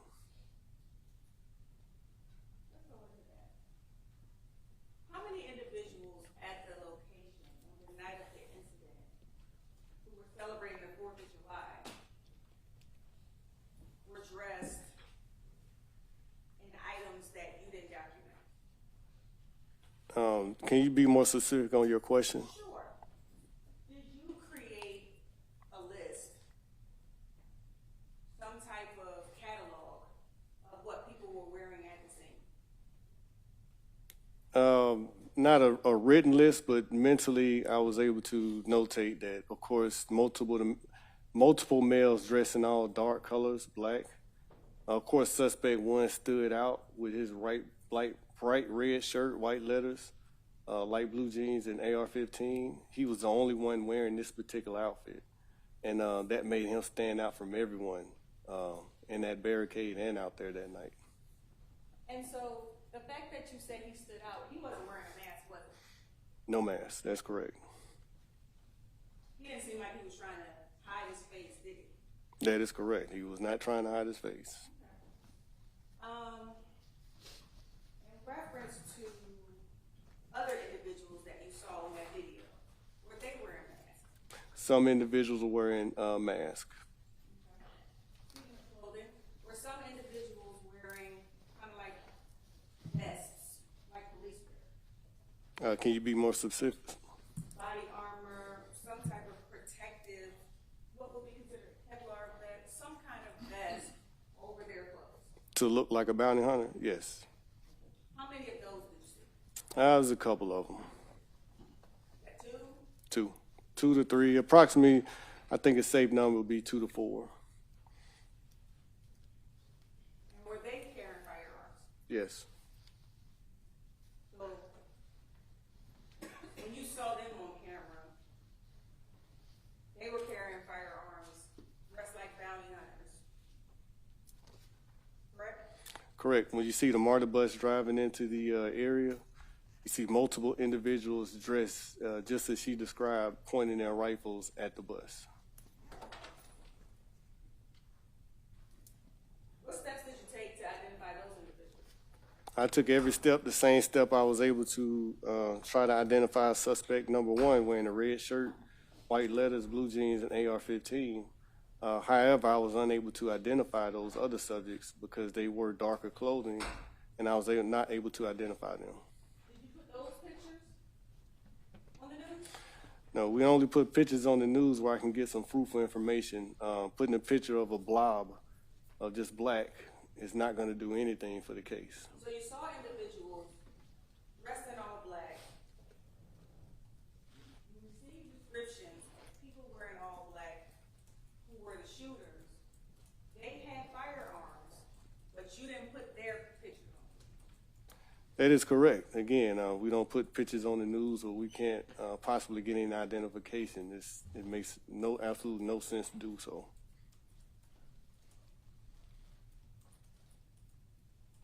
You mentioned that crime scene text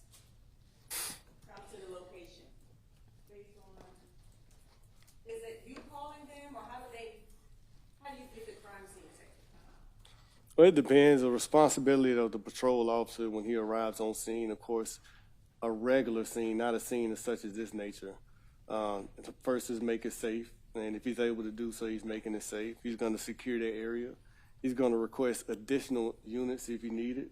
They're going to put up crime scene tape. They will extend the barrier if they need to. At that point, they will notify crime scene techs and also homicide if it's a homicide, and let us know and give us a preliminary what they observed on scene. So, did you know which crime scene techs were going to meet you out at the location? Usually when we raise crime scene techs, like I said, that night we had a lot of shootings. So it just depends on who shows up. I believe that particular night, crime scene tech Hollis responded. And remind me, what did Hollis do? So again, when a crime scene tech arrives on scene, either me or the detective that I instruct to take care of my crime scene will go through the crime scene with the crime scene tech, identify markers, identify leads that need to be documented, leads such as evidence. That evidence will be documented with a marker, and we do a walkthrough, we photograph. As we go, we may find more. That process continues. I've been on crime scene, we had 200-300 markers. It just depends on the crime scene. So, you're in a Pharaoh scan? I'm not familiar with a Pharaoh scan in the Atlanta Police Department. But I believe you're referring to, I'm not familiar with that, no ma'am. Okay, so you're not, how long have you been a homicide detective? I've been a detective 15 years, I've been a homicide 11. So you're not familiar with the fact that Atlanta Police Department uses a technology that measures the whole crime scene where you get a 360 view? I work 500 crime scenes in the city of Atlanta, and we have never used a Pharaoh scan. We document our crime scene sketches by hand, the old school fashioned way. So it wouldn't surprise you that there was a Pharaoh scan done in this case? It wouldn't surprise me if they requested it from the GBI, and that's not unusual either. We request crime scenes of this nature. We do ask outside agencies to come in, so that's not unusual. Okay. And so, but you as the lead detective, you didn't ask for a Pharaoh scan? No, me as the lead detective, again, I asked the lead of one of my co-workers, Detective McClure, to document the crime scene with a crime scene sketch. That's what was documented, and that was what I put in the case file. As far as a Pharaoh scan, if a different agency did that, that's, like I said, that's not unusual. So, and I've never been a police officer, as a lead detective, are you not the person that is kind of like running the show of gathering all the evidence and following up on whatever leads and doing whatever's necessary to solve this case? Well, as a lead detective, absolutely. It's also my job to delegate jobs to other detectives, because a crime scene such as this nature is very difficult to work. So I delegate jobs, in particular this case, to Detective McClure, so he can sketch and work my crime scene. So, did Detective McClure give you any information about a Pharaoh scan being done on this crime? Again, I don't have any notation in my report that a Pharaoh scan was completed. So you don't even know how a Pharaoh scan would have been helpful in this case? I mean, through deduction and reasoning, where you're using it, I'm sure it's some type of crime scene scan. I've heard of a scan used by the GBI. I don't know what the name is called, a Pharaoh scan, but you set the scan up and they do scan the crime scenes. We don't have that type of technology because, like I said, we do it the old school way. We sketch by hand. So it's safe to say that you didn't review said Pharaoh scan that was created in this case? That's incorrect. It's safe to say that I review my case file, and in my case file there's a folder for crime scene tech, crime scene sketch. And in my folder for crime scene sketch, there's a handwritten crime scene sketch completed by the detective that I delegated that information to. So my case file is complete. So my question was, you did not review Pharaoh scan in this case? That is incorrect again. I have no knowledge of a federal scan being inside of my case file, so there was no federal scan for me to review.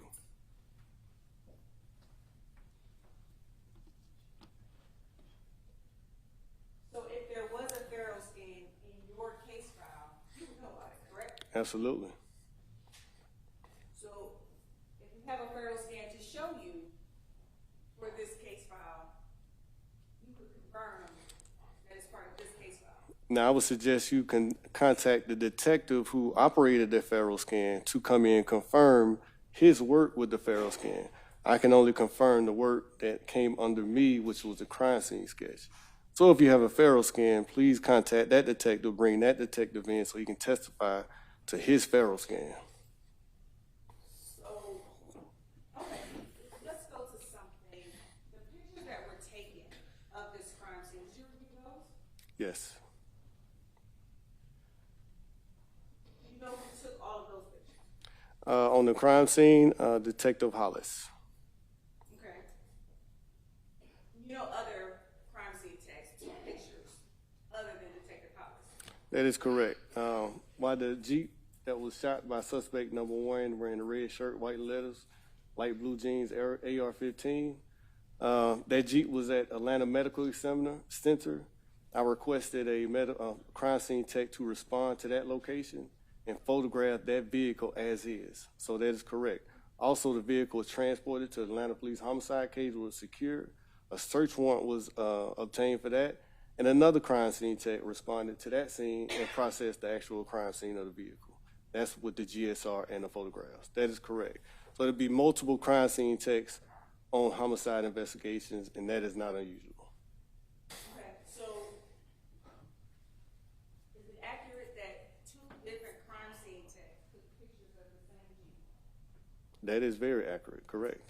Is it also accurate that a video was made of the same Jeep that you had already had pictures taken of, correct? That is correct. Detective Bender responded to Atlanta Medical Center. He also documented the Jeep with video. So we have video and crimes photographs. Okay. At what point in your investigation did you review the photos from all of those crime scene texts? As soon as the photos became available, I started reviewing them. Do we have a date for that? It was within 3 or 4 days.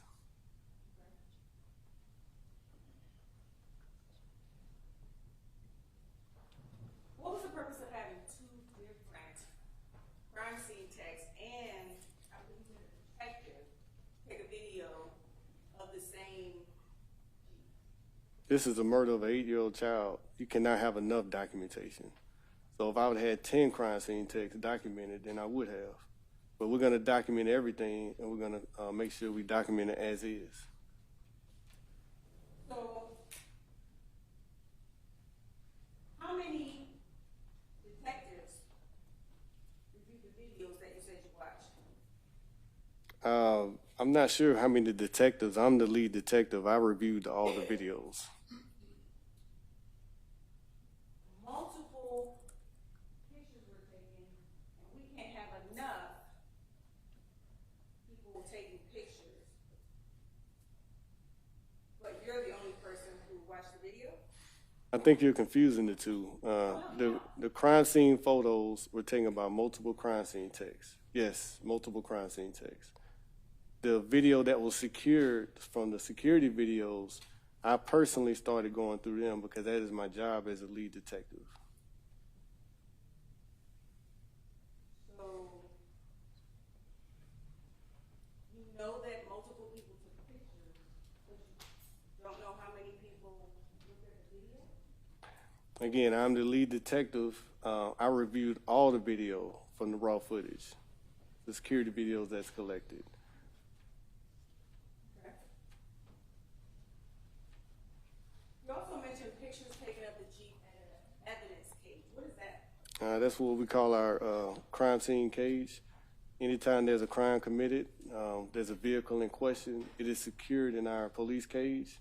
When it's secured under lock and key, we obtained a search warrant to go process that vehicle. And then what happens to it?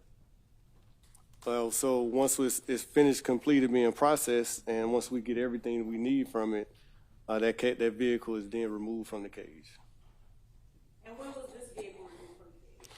I don't know the exact date it was removed from the cage, but it is documented in the case file. You mean the case file being the file that you created? Correct. So the lead supplement or your lead investigative report? It's either in the lead supplement report, it's documented in a warrant that was obtained for that date that the search was completed.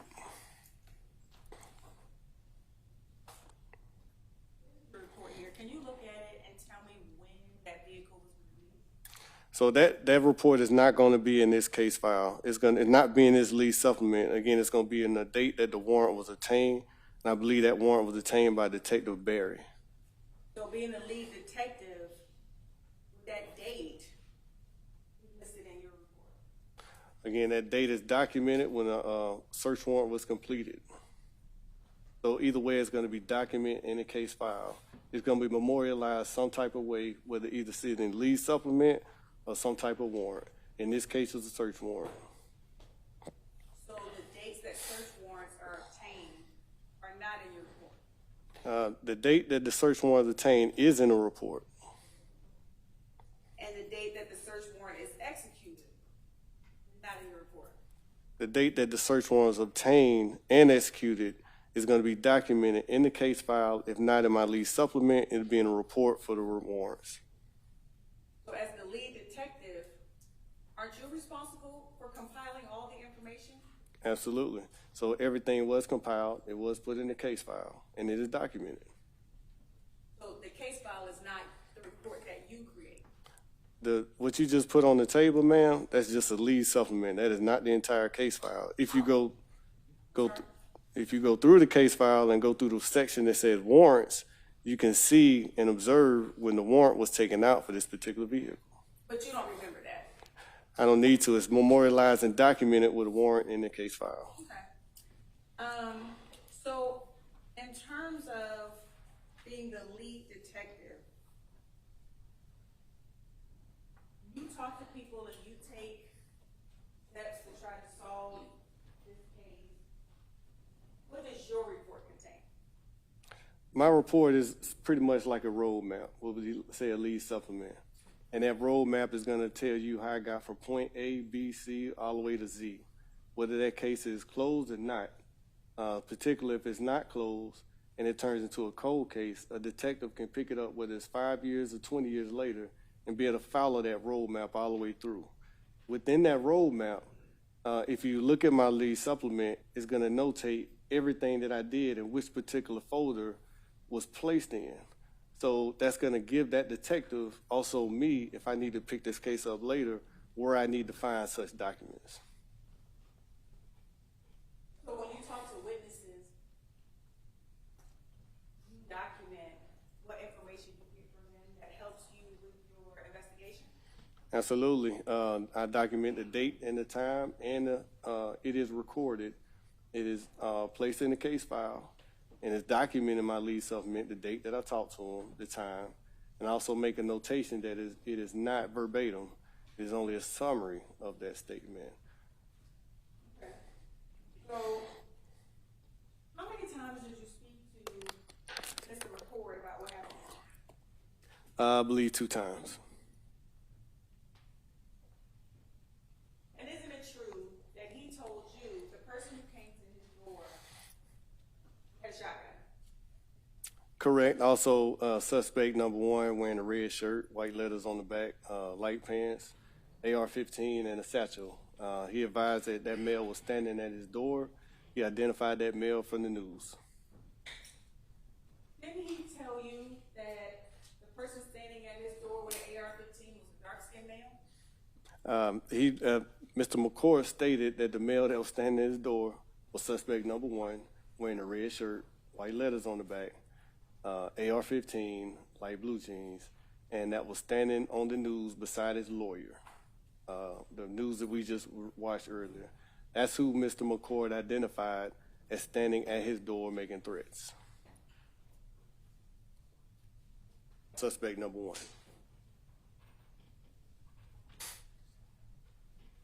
Isn't it true that you told Mr.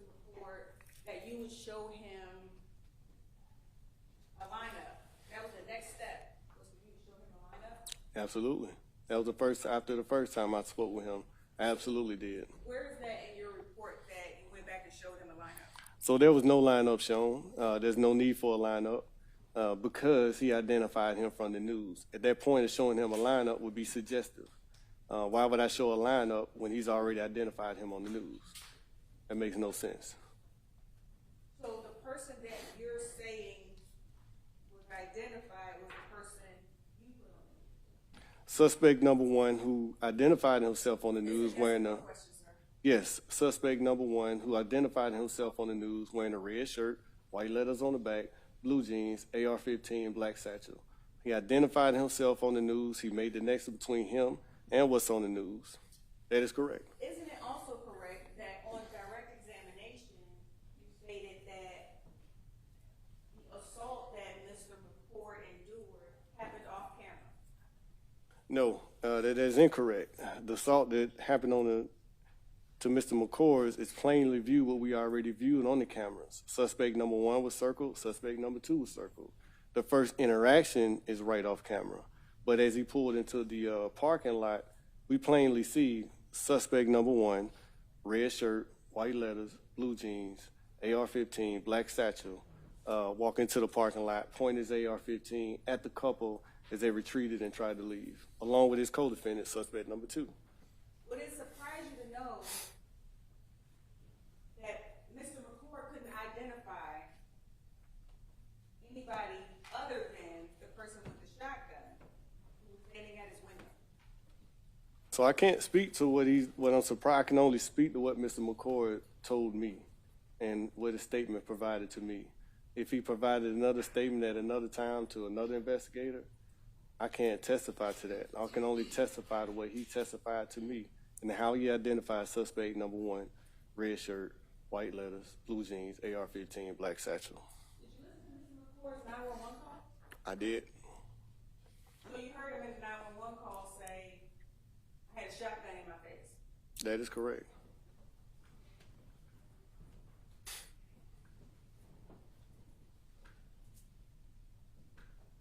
You don't have any video showing Julian in the same frame as Mr. McCord, do you? So you're referring to your client, are we referring to suspect number one, red shirt, white letters, blue jeans? The video that was shown that you referred to, Mr. McCord is not in that video when we see the person in a red shirt, number one. Is that correct? That is incorrect. You see the Mr. McCoys in the parking lot of the liquor store. You see suspect number one and suspect number two walk into the parking lot, pointing their firearms at the McCoys as they were trying to retreat and leave from the scene.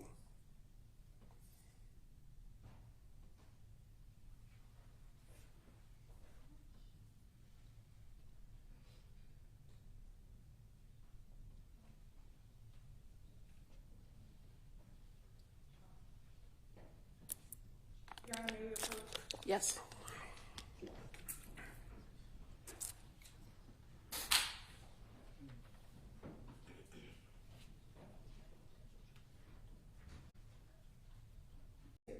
you actually see? And his response was something along the lines of, hell yeah, I saw a shot. I don't play around with nothing like that. I saw it. And that's what we said was later for the jury. Okay. I guess where my confusion is Omar didn't deny saying that when he was on the stand. So I understand they're trying to impeach the investigator as to what his recollection is of what Omar said, but you're impeaching an investigator with extrinsic evidence. It's not anything that this detective said. It's Omar's statement. So it's an improper use of impeachment. Okay. The fact that the detective is telling us how he did his investigation based on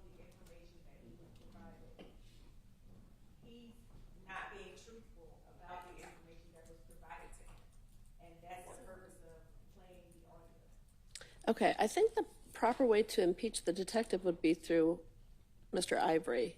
So he was released, wasn't he? You could certainly do what you want to do with Mr. Ivory on the stand if you want to bring him back, or if anybody's going to bring him back. But I don't think I can let you do it this way. So I understand what you're trying to get to, and I'm not saying it's improper. If you want to play that for the detective before the jury comes in, to refresh his recollection and see if he still sticks to that, not going into the details, but say, you said this before, do you still, having listened to the recording, to a recording I played for you, do you still adhere to that? You could do that. You want to bring him in and let him hear it? Okay. Okay, do you agree with that? Any objection from the state to letting him hear that and see if he's? That's fine. Okay. But I think in terms of the content, it's almost impeachment, but not quite. Okay, but you want to bring him in? Is he outside? Yes. Okay.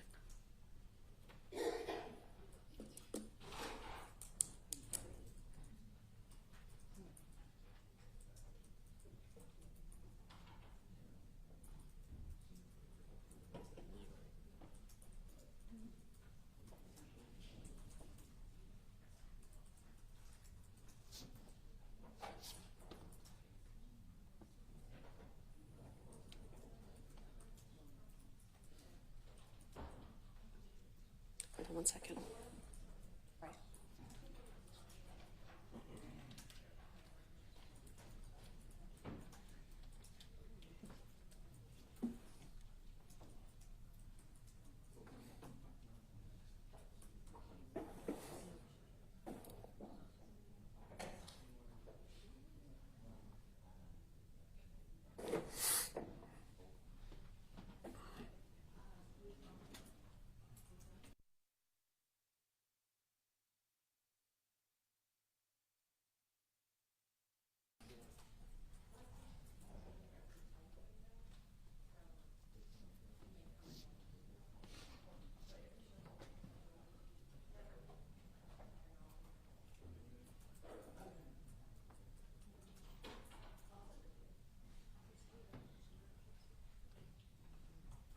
Okay, detective, outside the presence of the jury, there's a little bit more cross-examination for you. Yes, ma'am. Okay, go ahead.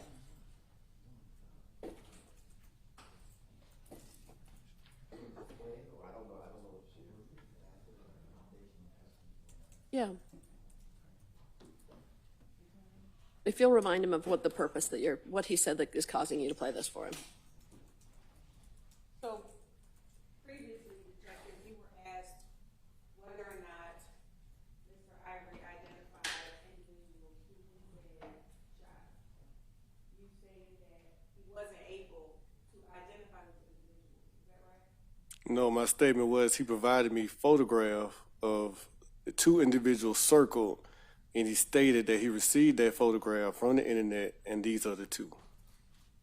And on direct examination, you stated that he wasn't able to identify the individuals who shot at him, correct? As it pertains to the photograph, or just his statement, period? The statement, period. Okay, the only statement that I received from him is stated that he provided the photograph with those two individuals circled, and he believed those are the individuals that did it. That photograph came to him already circled from the internet. So, if we have your audio interview with Mr. Ivory, would that refresh your recollection about what he said? Sure would. I don't think there is any need. He just repeated exactly what he said. Right, I don't think they're necessarily in conflict, but I'm going to let you play that for him anyway. You can play it for him. But I don't think there's a conflict between what he said just now and the audio.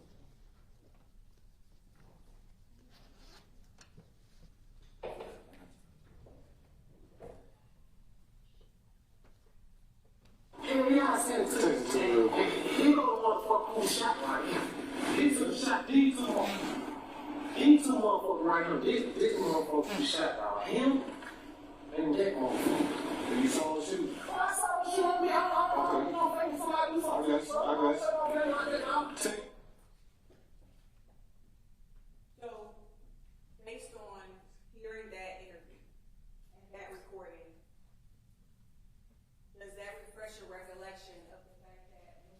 Ivory confirm who shot? No, based off that, what I just heard, again, you have to take everything in context. Mr. Ivory is stating that the two individuals who circled in that photograph, the photograph that he received from the internet, is the person that did the shooting. Is it true that you asked him if he could confirm if he saw these people shoot, and he said yes? That is correct.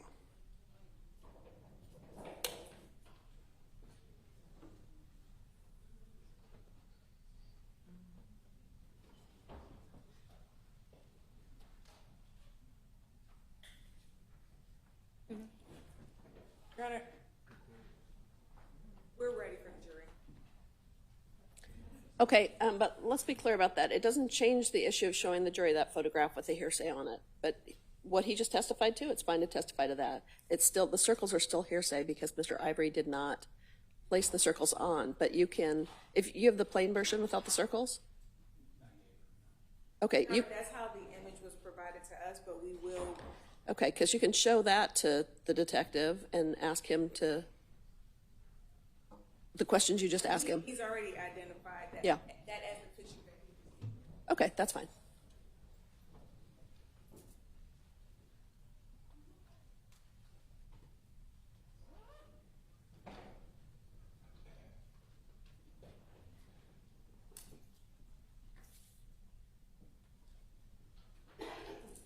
Okay, we're ready for the jury.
All rise for the jury.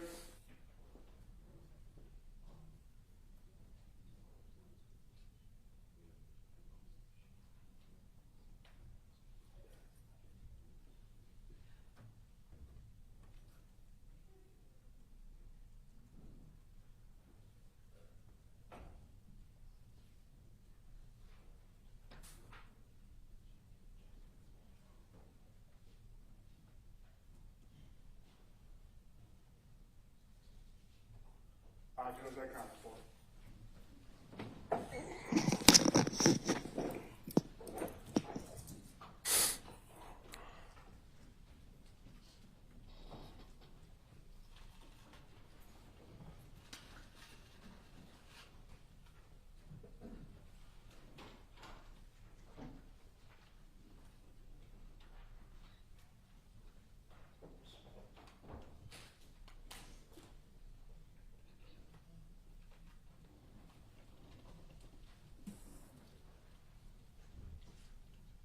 Detective, you previously testified that Mr. Ivory wasn't able to confirm who shot at his vehicle. That's not true, is it?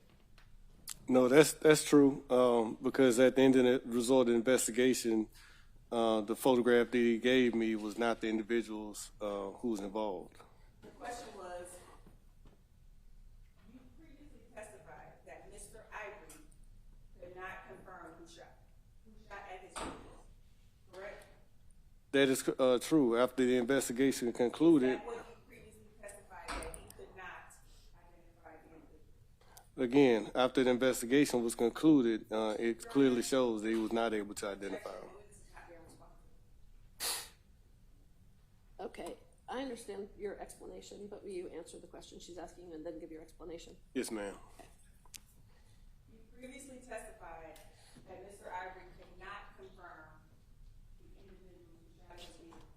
That is correct. And also, at the conclusion of the investigation went forward, it was clear that he was not able to identify him. So that is correct. Isn't it correct that he was conclusive when he told you he shot at? That would be an inconclusive assumption of my part to say that anybody's conclusive because we need evidence to back up what they're saying. Was he sure? It does call for speculation. When he told you he saw the individuals who shot at him, did he tell you that he saw him? Yes. Give context on what he stated, though. The photograph that he gave me that he received from the internet with the circles already circled. I didn't ask him about a photo. Okay, but didn't we do that before the break? My question to him just now was not about a photo. Okay, will you re-ask your question? When Mr. Ivory told you that he saw who shot him, he told you that he saw who shot him. Yes, but the only time he stated that is when he gave me the photograph already circled. Okay, that's an answer.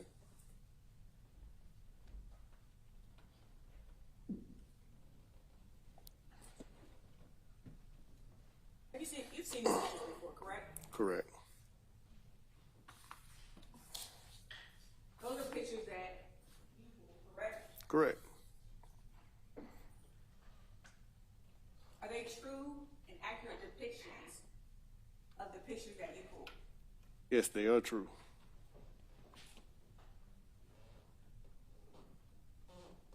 Turner, I've given the witness what's been marked as Defense Exhibit 3, 4, and 5.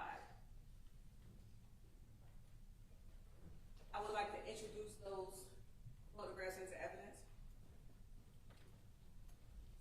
Okay, do you know what those exhibits are? Do you have any objection to them? No objection, Your Honor. Oh, okay, they're admitted. And you can publish.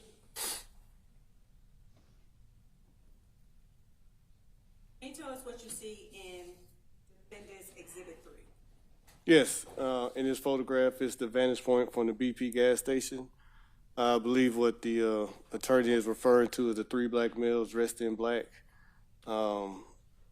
dressed like bounty hunters. They're in the top left-hand corner at the gas pump. And it looks like they're posing for the photograph. Can you look at Defense Exhibit 4 and tell us what you see? It's going to be 1 minute later from that photograph. It's the same individuals placed to the left. It looks like the exact same photo. And Defense Exhibit 5?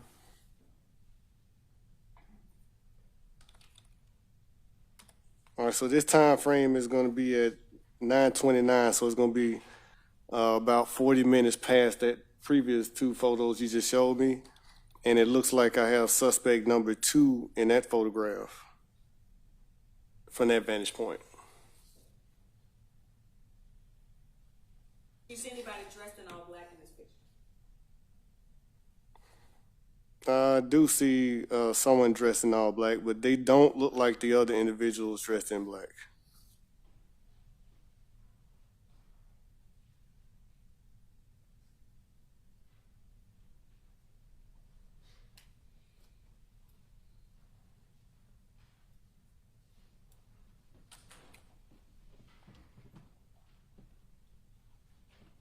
Do you know when you pulled those pictures? Yes, it was the exact same time I was going through the video, and what made me zero in on the photographs is, of course, the way they're dressed. But you didn't put out these pictures when you did your flyers that you were passing out, the 400 flyers. You didn't put those images out. That is correct. I did not put a bolo out because that is almost a full hour before, and they are not at the barricades.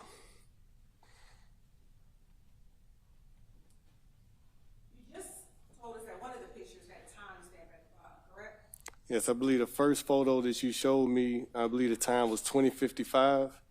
The second photo was 21:29, I believe. And 21:29 is less than an hour. So that particular photograph that you're talking about identifies somebody that's in black, but they don't look like the other individuals that's dressed like bounty hunters and dressed in all black. They just wearing all black. And it looked like they're wearing some type of... I would just ask if he'd be allowed to finish his answers, and if also counsel could direct the state, because we don't have a pretty good scene of it, what photograph she was referring to as far as the defendant's visit. Your Honor, these photographs were just provided, 3 photographs. I'm just saying the number, it was 3 photographs, I just don't know. It'd be helpful for the record if you said what number you were looking at when you showed it. And I'm sorry, Your Honor, in regards to the witness's answers, every answer provides a detailed description not associated with my question. Okay, so again, answer a question first and then explain. Yes, ma'am. Earlier on direct examination, you were given some envelopes that had some evidence in it, correct? Do you know what specific envelopes you're talking about? They had shell casings. I was never given envelopes with shell casings. Oh, okay. So, do you know what happened to the evidence that was collected from the scene? Yes, when the crime scene techs collect the shell casings, they document them, they collect them, and they're sent off to the GBI. How long did the GBI keep? That depends on the GBI. There's no time frame when the GBI can process evidence. But you didn't keep those shell casings, did you? No, I don't collect the evidence personally. I'm not responsible for storing them. Our crime scene techs collect the evidence and store them.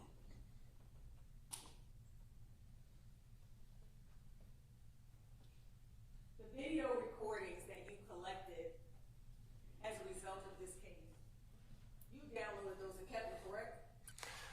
Correct. So the video recordings were recorded and given to me, and they were uploaded. Correct.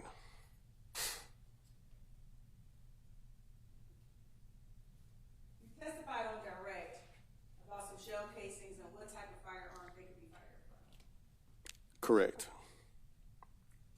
Isn't it true that there are 5 types of weapons that can fire a 5.56 and a 2.23? I'm not aware of any other types. I'm not a firearm expert. I am aware, though, is a AR-15 can fire a 5.56 and a 2.23. The extent of my knowledge does not go that far. Does the extent of your knowledge extend to how an M16 or AR-15 actually fires?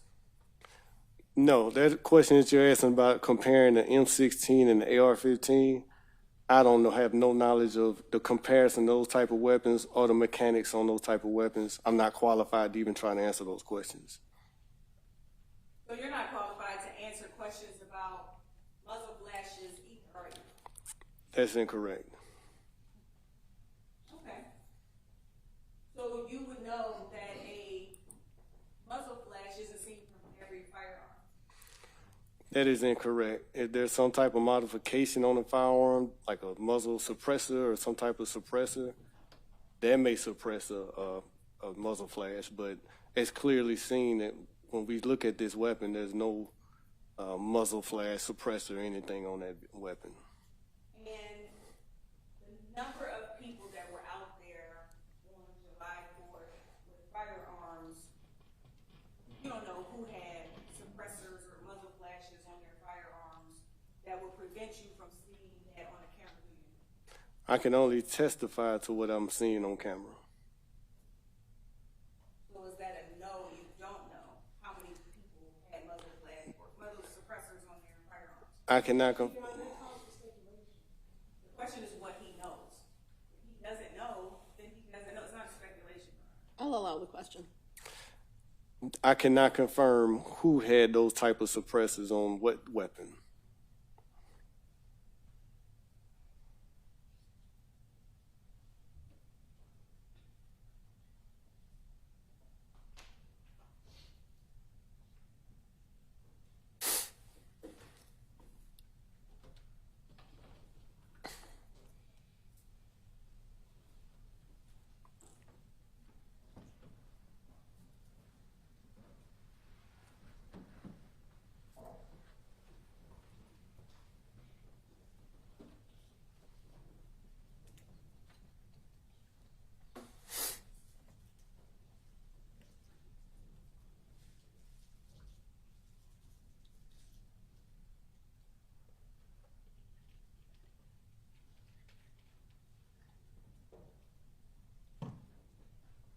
this time, I would like to publish State's Exhibit 2, which is the surveillance footage from 100 University, I believe it is.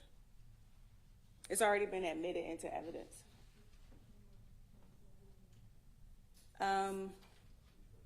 The first camera 2.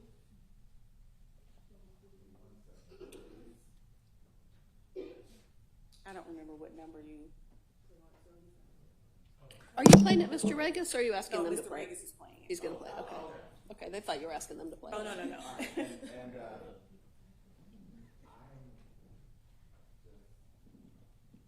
ready. Okay, what's the exhibit number? States 2. Okay.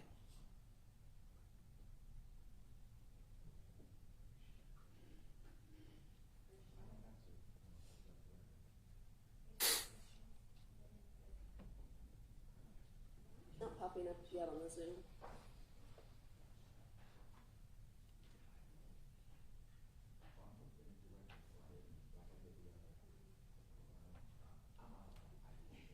Is it on your screen? Are you looking at it?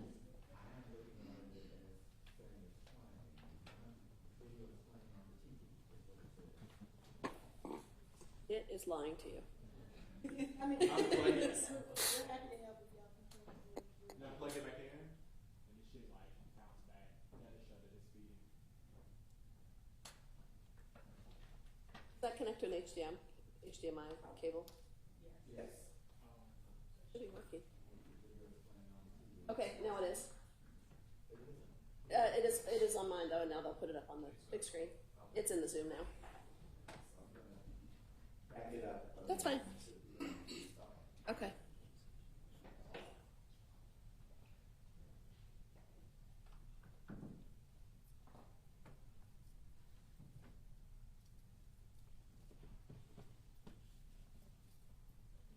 Yes, ma'am.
And Detective, while we're watching this video, do you see smoke in this video?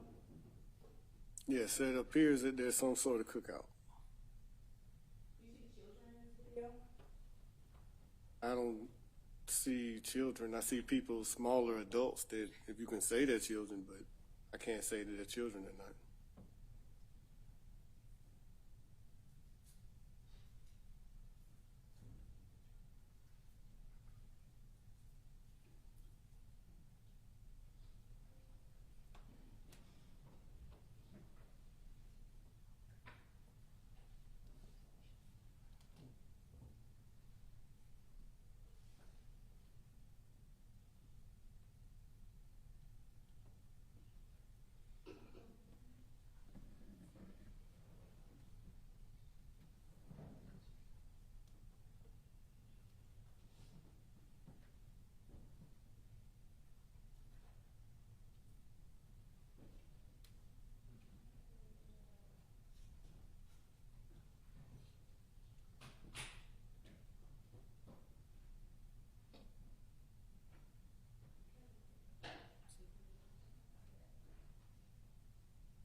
think only Mr. Abadi knows that. I ain't got that many steps in the day.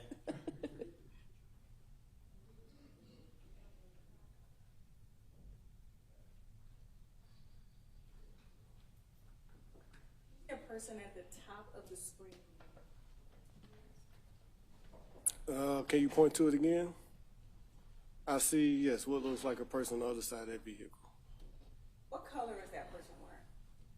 It's like a bright, maybe orange, red color. Can you circle that person?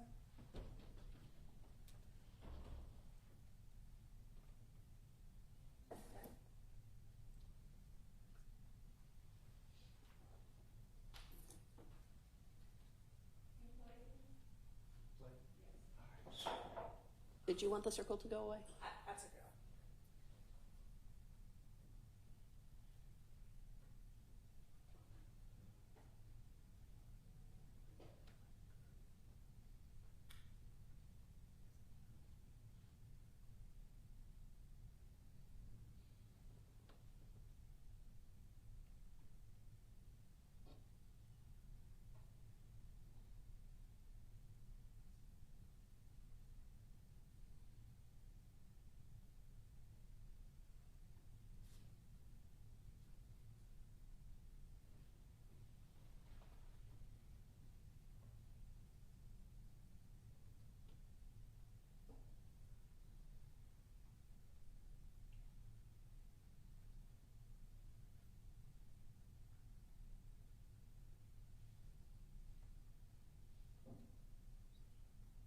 Do you have any idea what time these people arrived? No idea.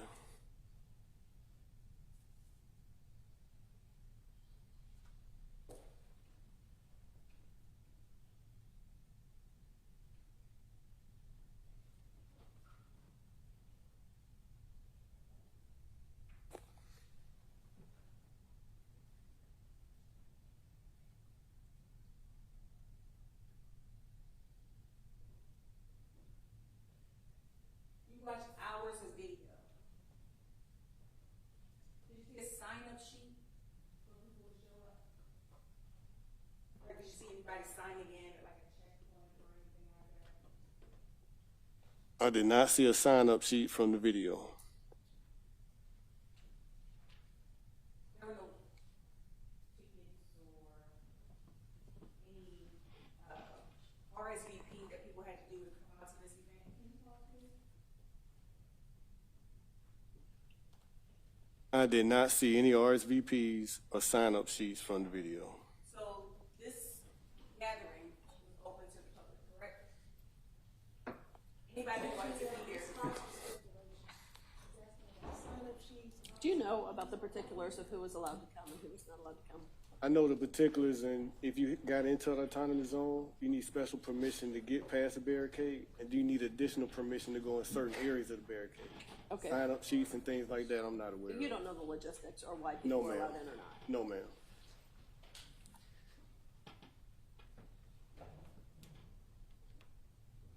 See this person here? The person you're pointing to? Yes. Yes. Can you circle that person?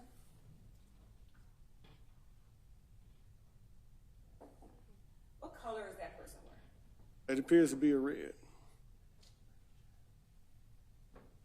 That person wearing shorts? Which person are you referring The to? person you circle. No, it doesn't look like. The first person that you had me circle, like the tall white male, he's wearing red shorts. This person right here, I can't tell. See the person outside the circle right next to your circle? I see an individual there too. What color is that person wearing? Looks to be a red.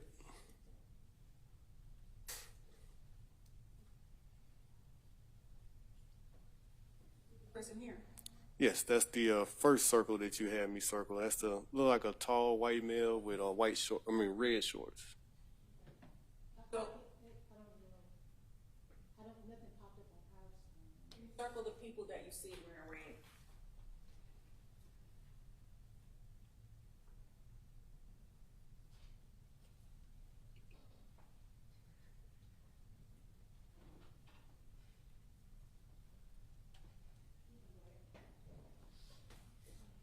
So multiple people people at this location had on red outfits that you can clearly see. Yes, but they are nowhere near the barricades.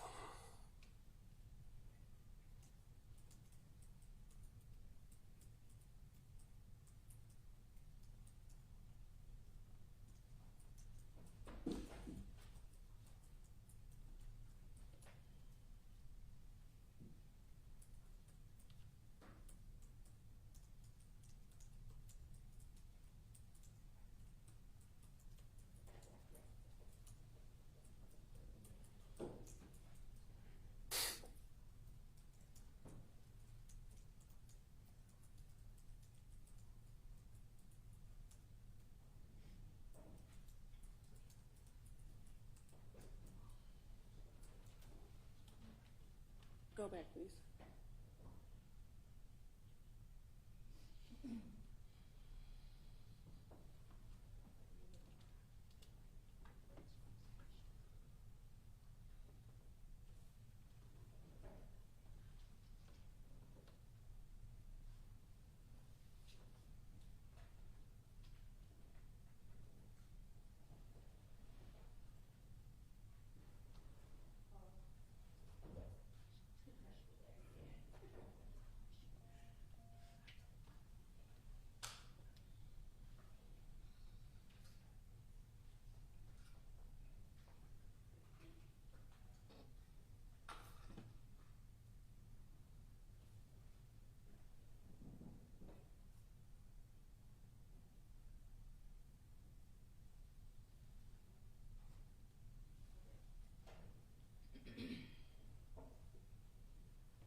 So you see people jumping away from the vehicle? Incorrect. I see people going towards the vehicle, trying to stop the vehicle.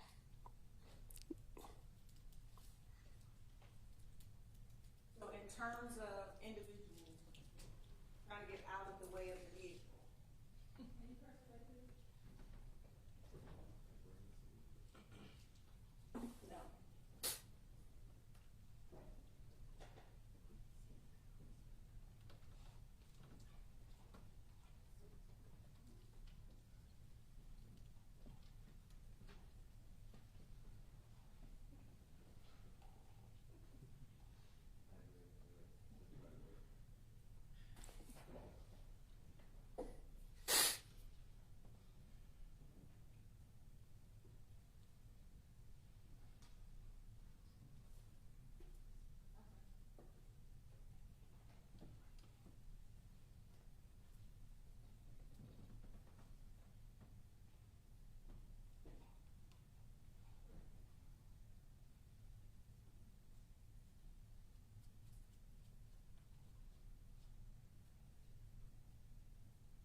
No. That video right there, where's paused?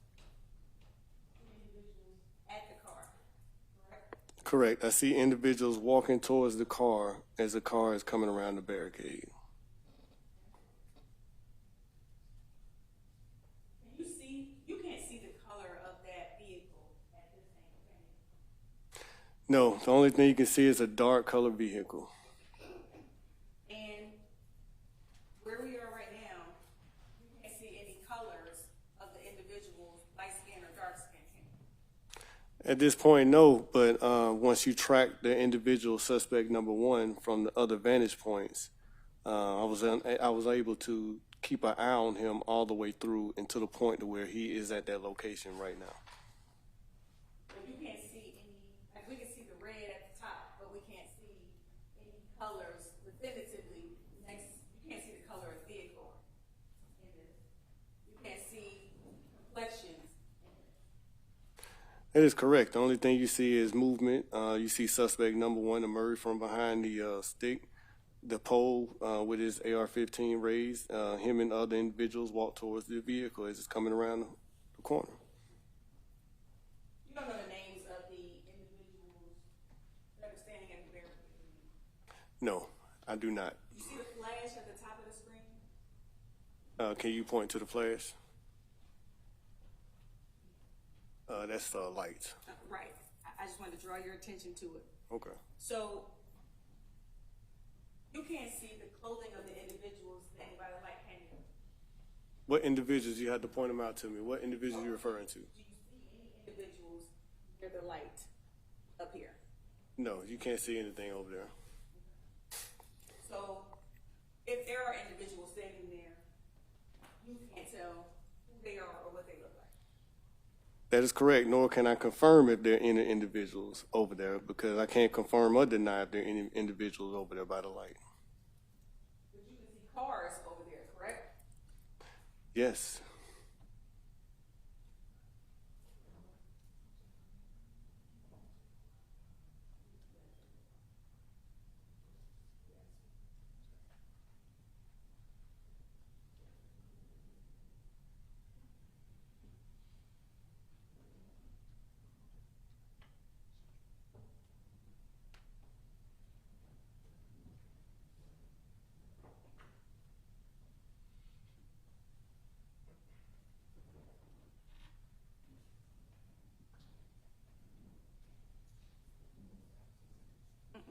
You see an individual standing next to the barricade, don't you? Can you rewind? Which individual are you referring to? Well, hold on for just a minute. You see the orange barricade? I do. You see an individual next to the orange barricade. Can you press play? Because it's distorted right now. Yes, I see an individual. It looks like he's one of the individuals that's picking up shell casings.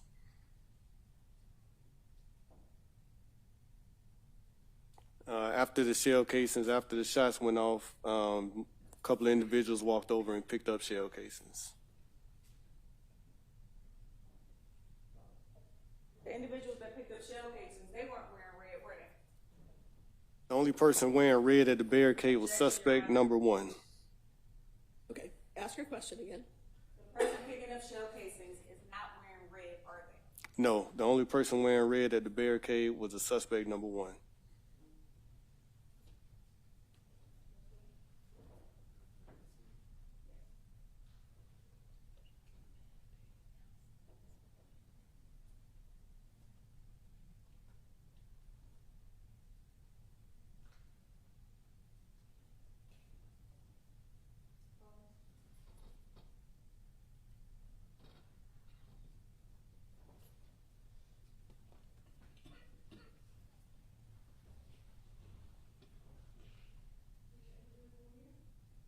The individual you're pointing to, yes. Can you circle that person?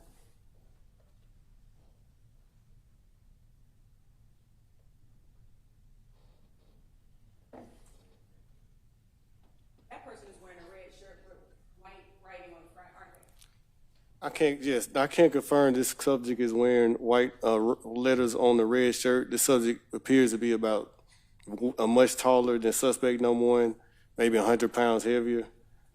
I can't confirm what letters are on that red shirt.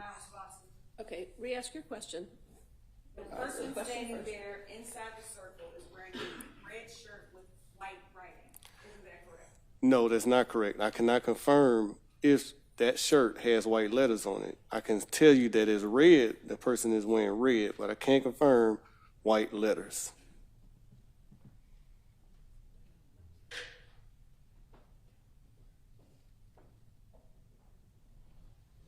And that person is not standing near the lights that you pointed out on the other side of the screen, are they? And which person are you referring to?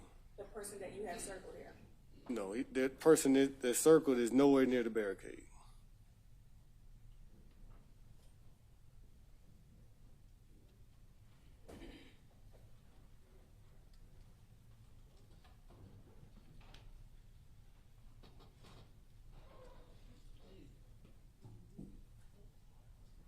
And we won't see anybody sweeping any shell casings on this video, will we? No.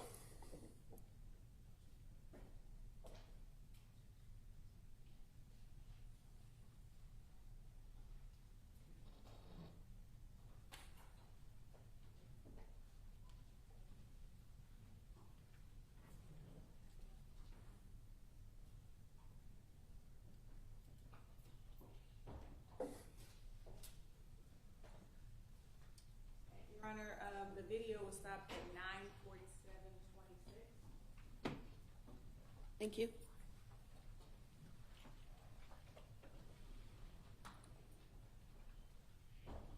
Your Honor, we are restarting it.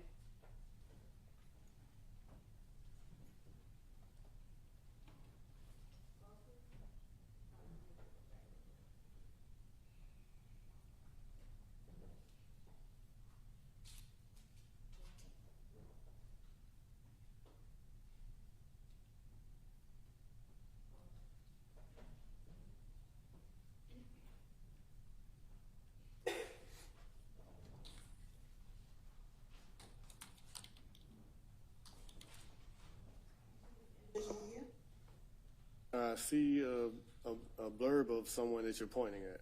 Can you circle? The circle, the person you just pointed at? Yes.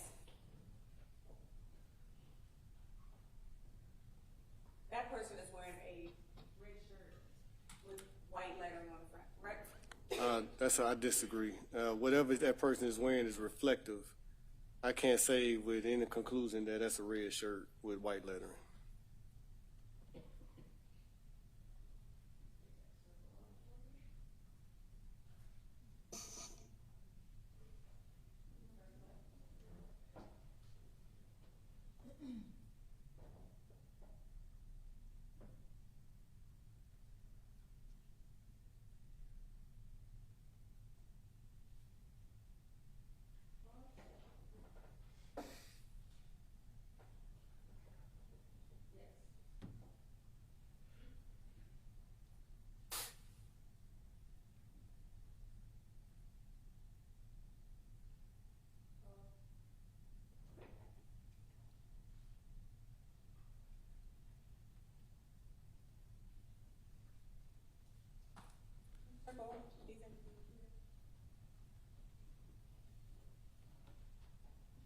Can you describe what they're doing?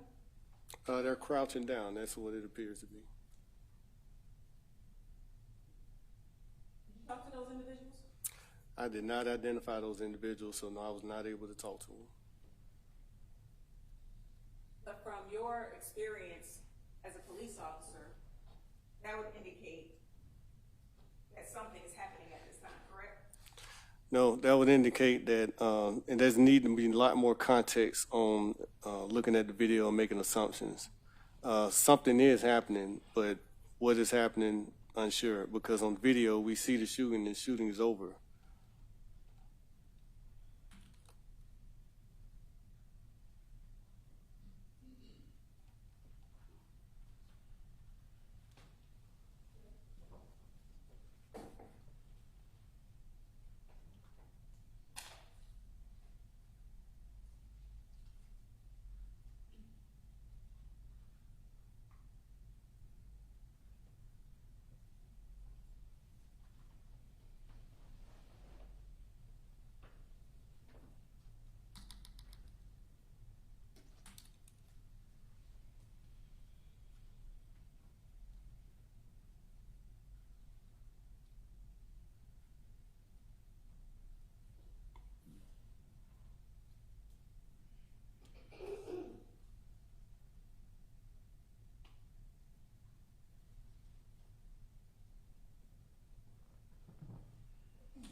That is correct.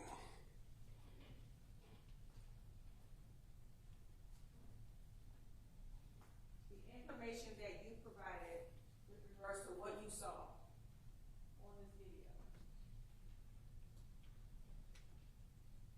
did you document anything after 10 p.m.? Anything that was documented was relevant to the case, it would have been documented. Is that it? That's correct. A yes or a no? No, if it wasn't relevant to the case, it would not have been documented.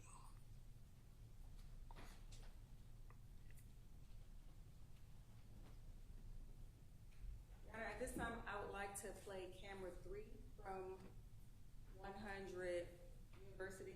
It's the same. Still exhibit number 2, but it's that view. Yes. Okay, thank you. Thanks for being so clear about what exhibit it is.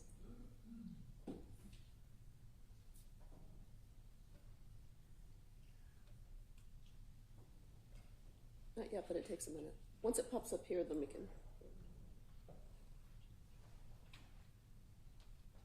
It's here.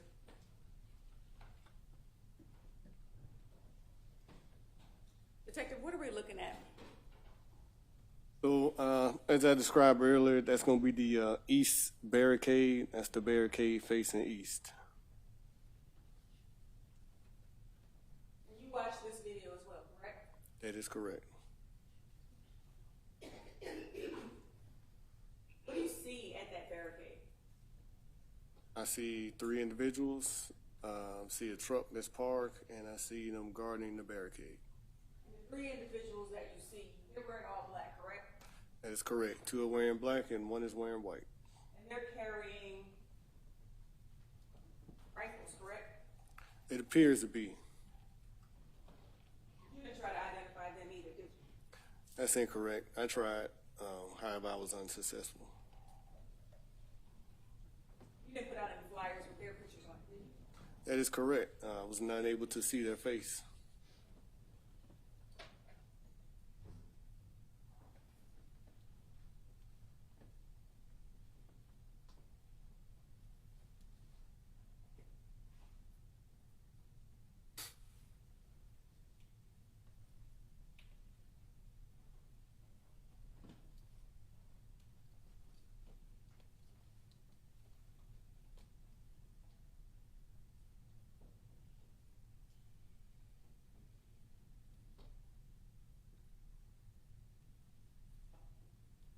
Detective, you see 3 individuals in all black standing at the barricade, correct?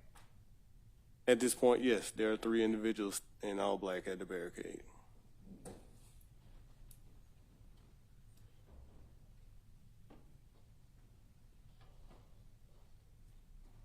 You also see those individuals wearing tactical vests. Is that correct? I can't confirm if they're wearing tactical vests, but they definitely are wearing all black.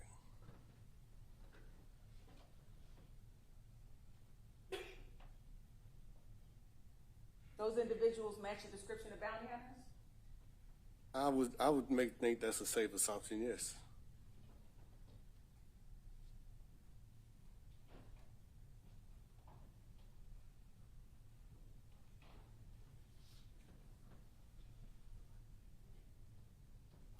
And Secoria's parents drove past this barricade, correct?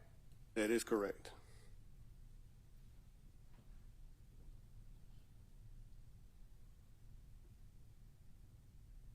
Isn't it true that Ms. Turner told you that they were halfway through the barricade when she started hearing her daughter call for her? Yes, after the shots had started going off, of course, everybody was scared and jumping around. She described Secoria in the back seat, jumping around, trying to avoid it. She turned around, Secoria yelled, "Mama," screamed in pain. At that point, Charmaine jumped in the back seat with Secoria. And then she looked up in the rear of the vehicle and was able to see what she described as the description that she gave me. Which is?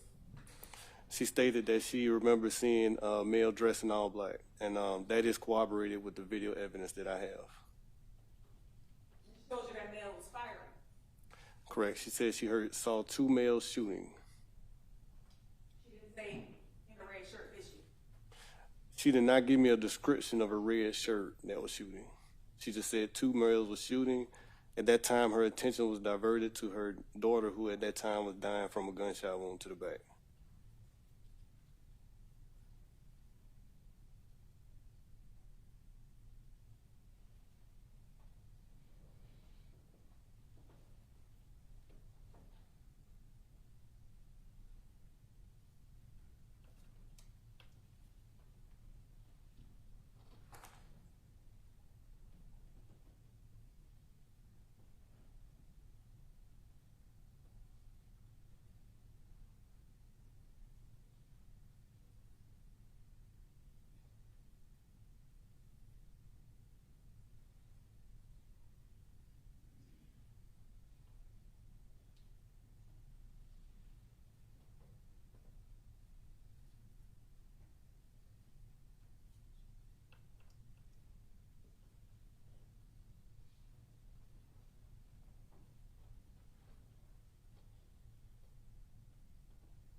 So Ms. Turner says that she was halfway through the barricade. Where would you say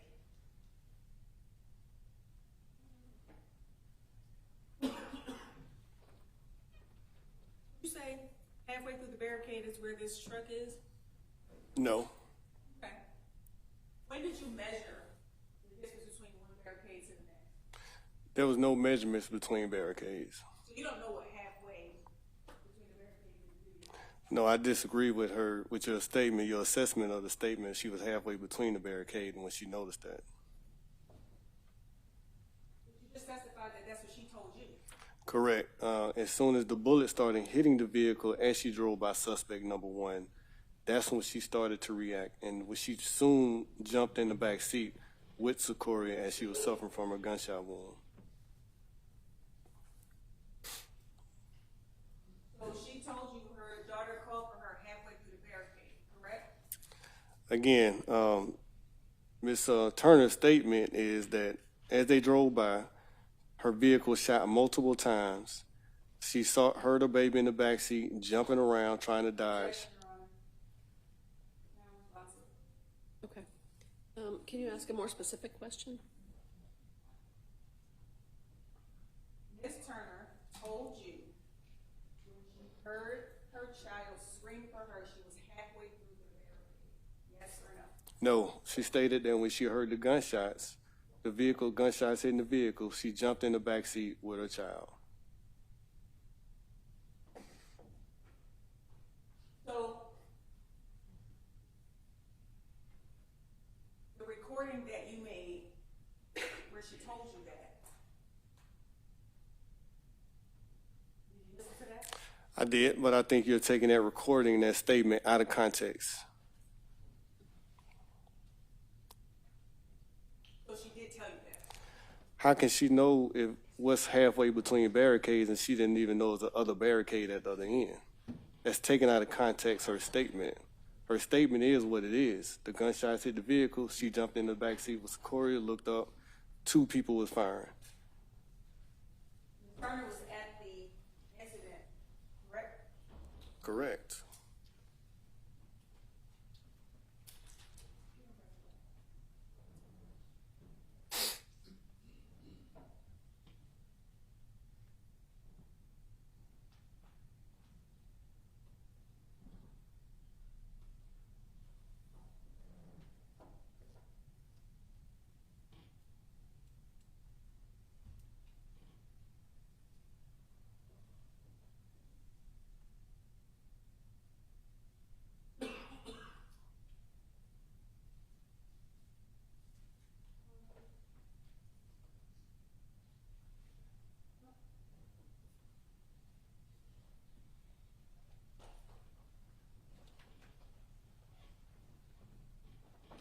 See this individual here?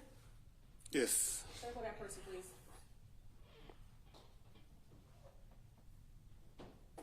What color is that person wearing? Looks like that young lady is wearing red.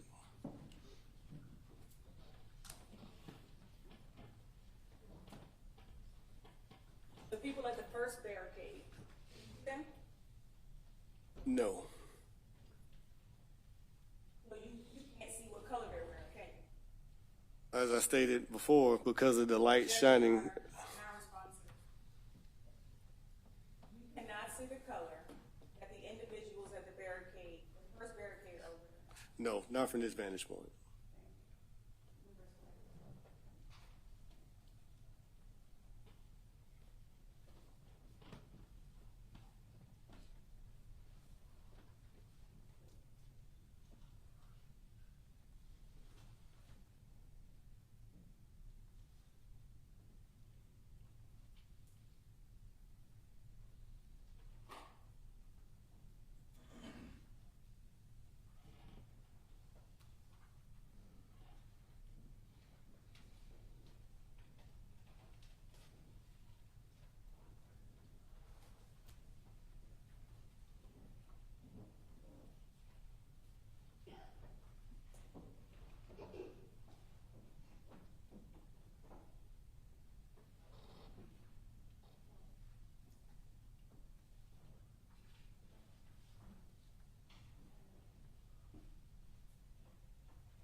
You can't see the color that the individuals are wearing at the first barricade, can you?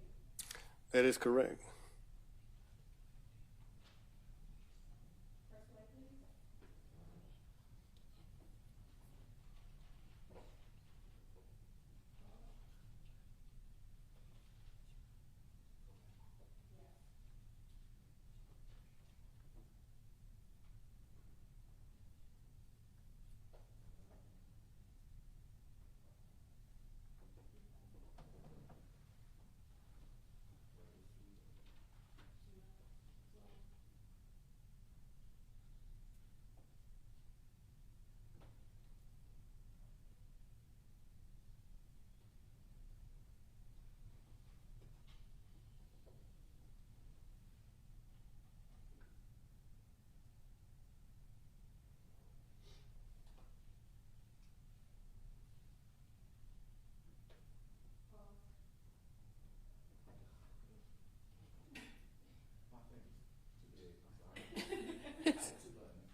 It's okay.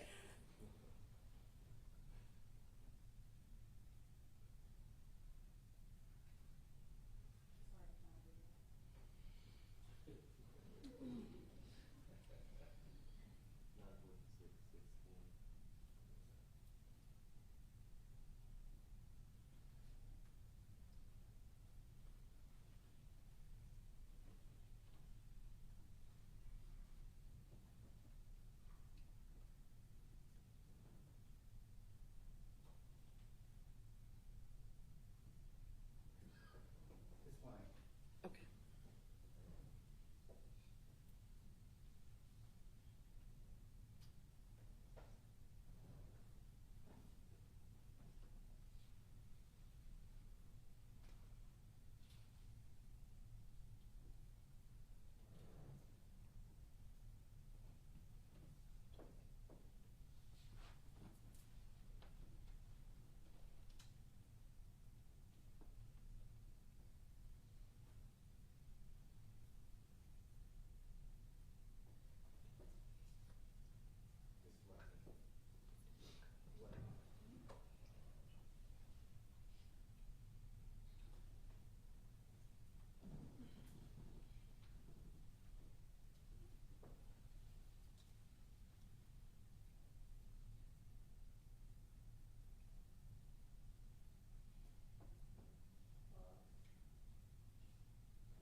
The vehicle here?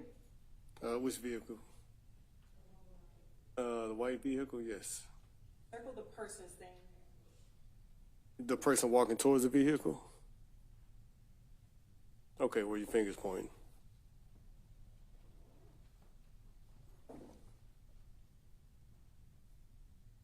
What color is that person wearing? Appears to be dark clothing. Black, correct? Can't say it's black or not, but it's definitely dark clothing. You can also see that that person is carrying a rifle, correct? That's incorrect. I can't see that from that angle. The vehicle with the headlights on, that's Secoria's vehicle, correct? Correct. It's up on the curb, correct? Yes, it's going up on the curve. Which means it's tilted, correct? Yes, it's tilted as it drives up on the curve. Second barricade? Which barricade are we referring to? Here. Yes. Circle that person. The person you just pointed at. Yes. What is that person wearing? Dark clothing. Black clothing. Dark clothing. Less dark clothing.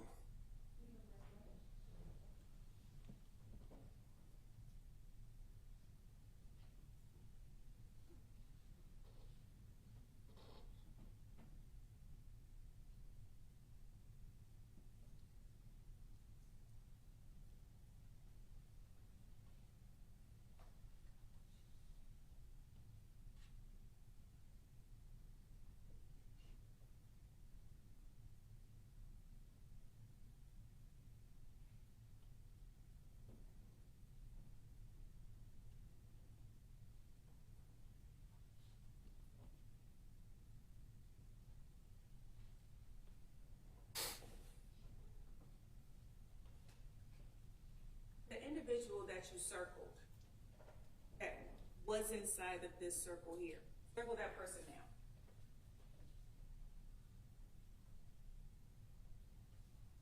That person is wearing all black. Right, correct? He's definitely wearing dark clothing. I can't confirm if he's carrying a rifle or not, but he's definitely wearing dark clothing.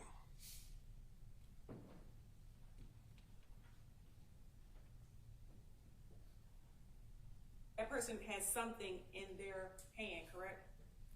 I cannot confirm if that person has something in his hand, but he's definitely crouching down wearing dark clothing.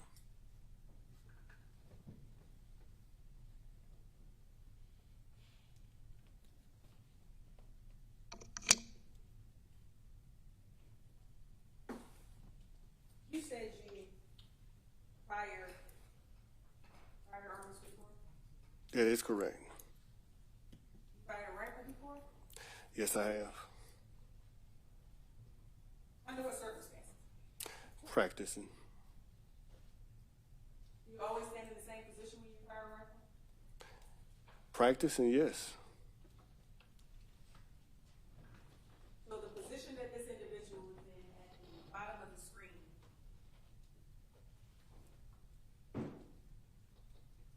what does it look like that person is doing?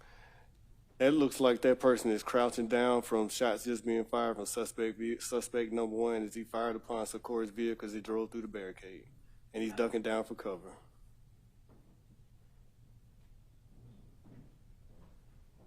Circle that person again.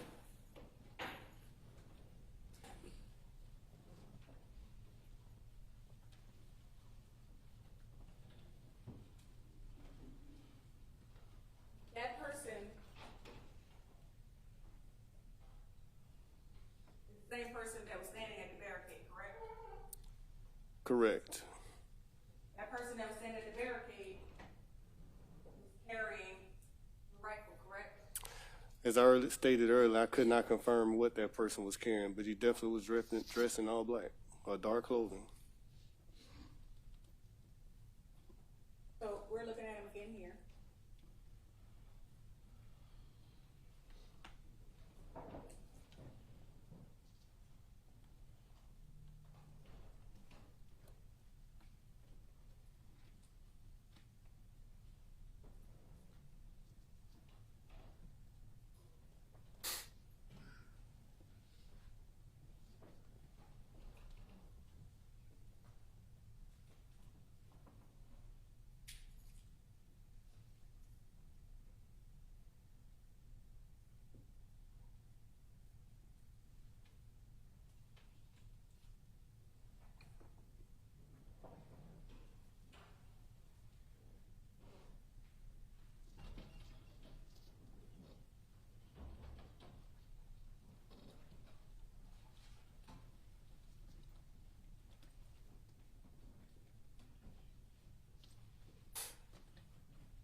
I'm advising that I cannot recognize from this portion of the video the way that person look or what they're carrying, just that they're dressed in black.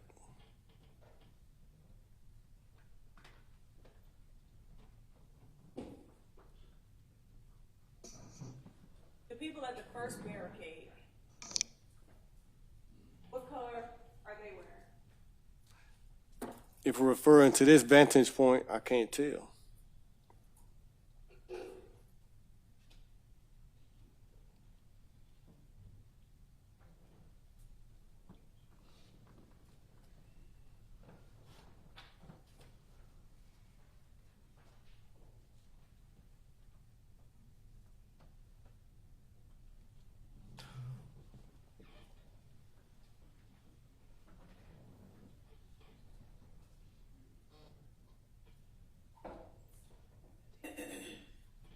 So, at the point that, how many times would you say you watched this video? I can't give an accurate number. You watched it before you got the medical examiner's report?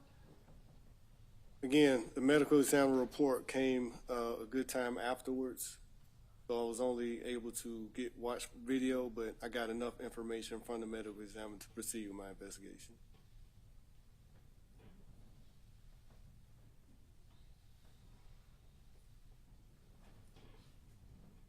So let's talk about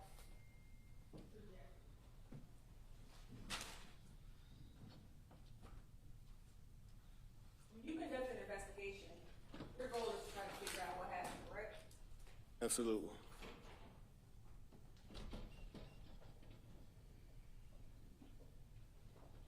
You have multiple people at a location.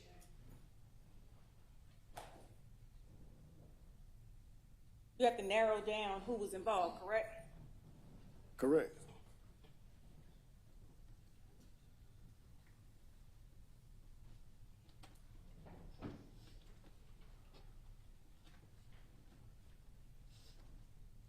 And the autopsy report is typically used to determine what happened, correct? Incorrect. Autopsy report is ruled the cause and manner of death. Usually the cause is what caused the death and the manner of death, homicide, and detailed report of the injuries. We are the reporting agency. We report what happened. Okay. And how did you use that autopsy report in this case? A .556 round was taken from 8-year-old Secoria's back. I was able to corroborate and match that with the type of ammunition that was found on the crime scene. And that medical report, it tells you what direction it came from, correct? Correct. It tells you what the path that round traveled, correct? Correct. But you didn't have that information when you watched this video, correct? Incorrect. He had a defect to the back. That's what I needed for my investigation. You didn't have the medical examiner's report telling you the direction of travel when you watched this video, correct? Again, it's incorrect. I had information detailing that Secoria was shot in the back. The information that you had didn't come from the medical examiner's report. I'm sorry, you asked me a question? The information that you had didn't come from the medical examiner's report. What information are you referring to? The trajectory that the round that hit her in the back traveled. Again, the medical examiner report stated that she was shot in the back.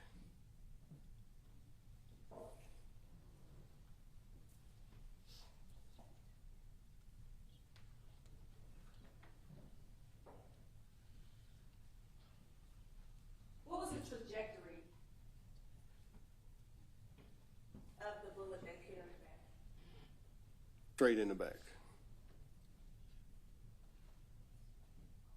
So it doesn't say whether it was on the right, left. So if you're asking me to get into the medical terminology, once a round goes inside a body, I'm not qualified to do that. Rounds, when it hit a body and it goes inside a body, they do bounce around. So again, having trajectory on that is different. So it hit a bone and started bouncing around, especially around that size. We see rounds all the time. When it hits you, They bounce around in your body and cause destruction. So trajectory, once it's inside the body, is irrelevant. What's relevant to me is that trajectory going into her back. The medical examiner's report would tell you at what angle it went into her back, correct? The medical examiner report will tell me the direction that it hit her in the back, and once it got inside of her body, what it did. And that's what the medical examiner report details. So what did that tell you? Again, I don't feel, I'm not qualified to speak on the medical terminology inside the medical examiner report. I'm pretty sure medical examiner themselves are gonna come here and talk about the actual report. But I'm asking you as a The lead,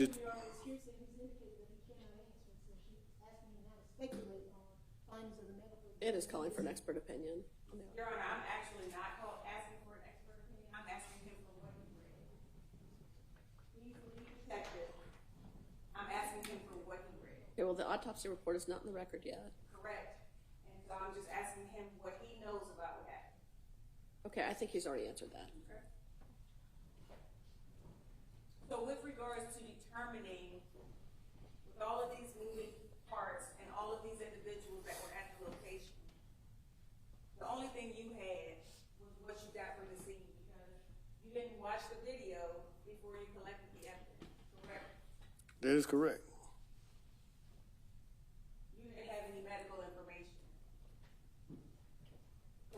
Is that a question? That is correct. No medical information at the time of the crime scene investigation. You did have descriptions of what the shooters looked like from people who were actually on the scene, correct? That is incorrect. On the crime scene, like I testified earlier, there was zero cooperation coming from any individual out there on that crime scene. So I didn't get any statements from anyone at that crime scene. Charmaine Turner and Omar Ivy were at that crime scene. Charmaine and Omar was interviewed after the day after. I had already cleared the crime scene. It was later on in the day when I interviewed them. They were not interviewed at the crime scene.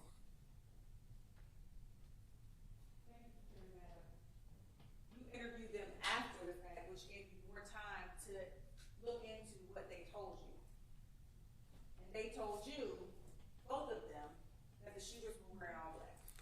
Correct.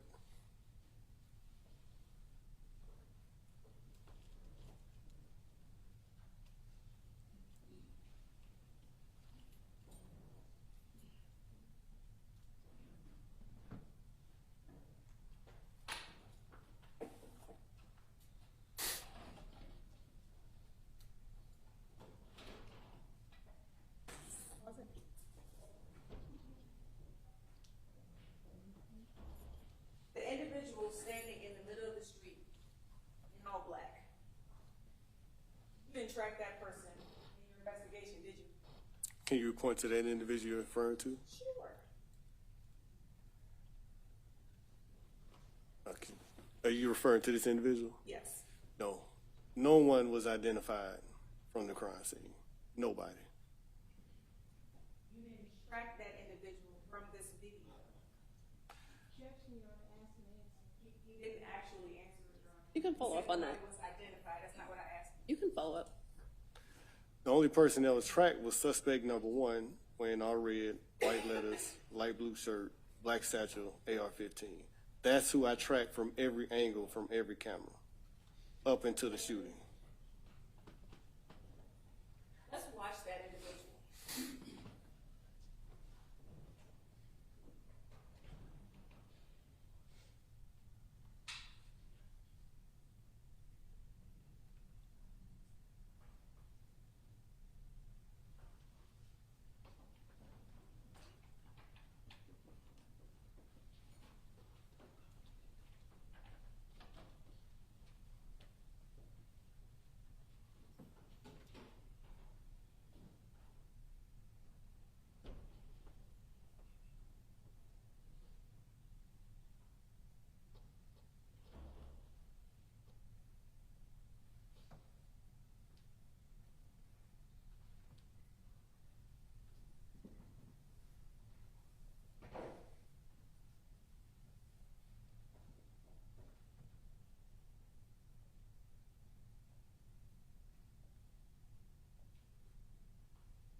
I believe that the cut through that you're referring to, that's in the BP parking lot, and that is a walking path, I believe. Correct.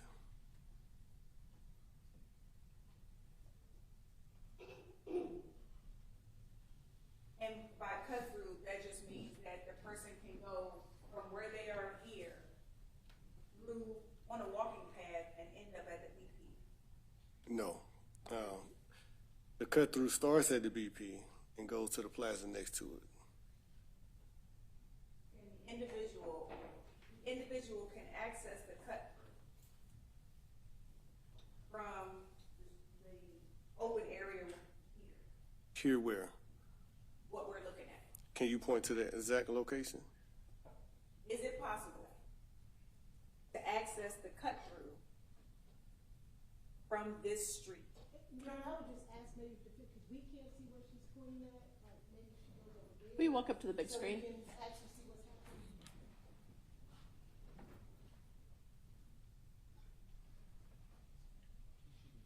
Can you access the cut through from anywhere on that street? I'm not aware of a cut through from that street. Okay. Tell us how you can get to the cut through from this, from here. Again, I'm not aware of a cut through from this location that she's pointing to. The only cut through I'm aware of is coming from the BP.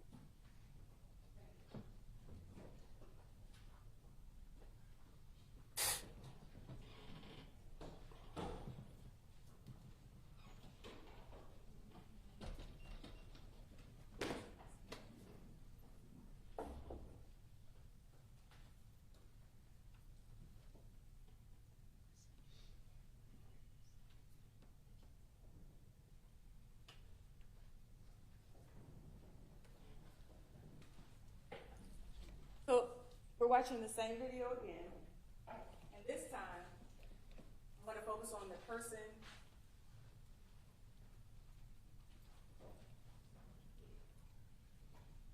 Okay, we're focusing on the person that was ducking for cover.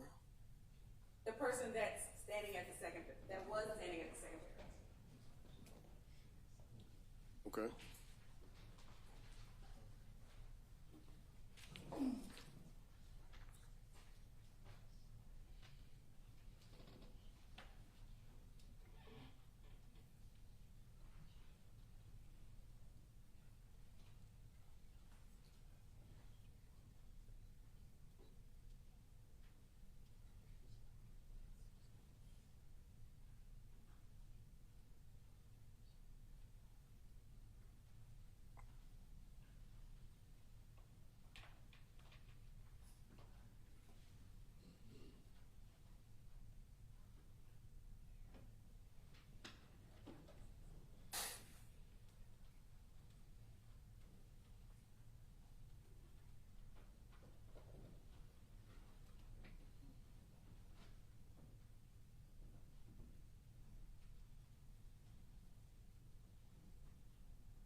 Were you able to see that individual run into the woods?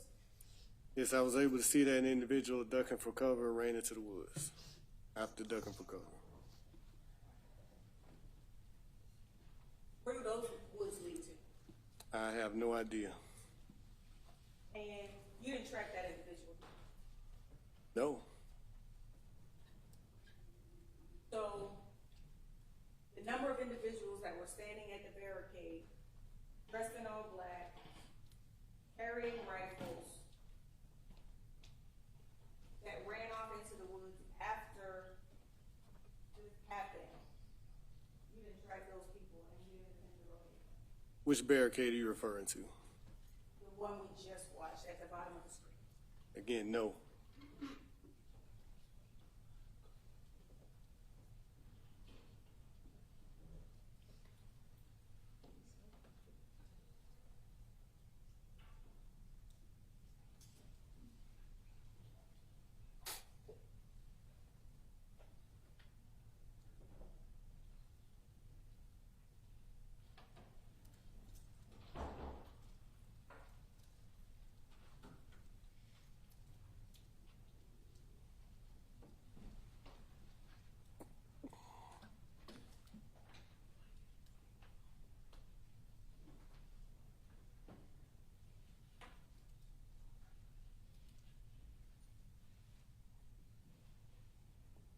This was a very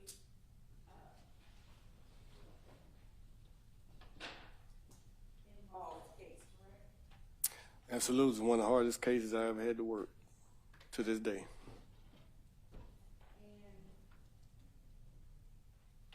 all eyes were on this case from the beginning, correct? Correct.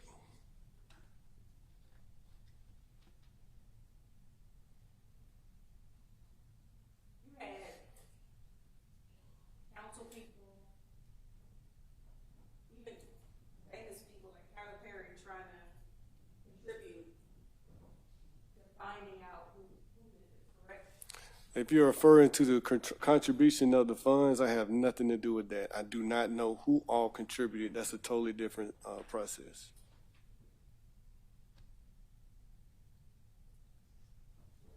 I don't think I asked about who contributed. If I did ask that, my question was basically about who wanted you to find out what happened to this case. Do you have a specific person that you're asking me who, or just asking me in general? Yeah, you had conversations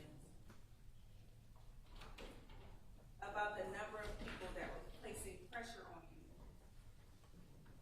to solve this case. That's incorrect. I never stated that anybody was putting any kind of pressure on me to solve this case, not once. So you weren't aware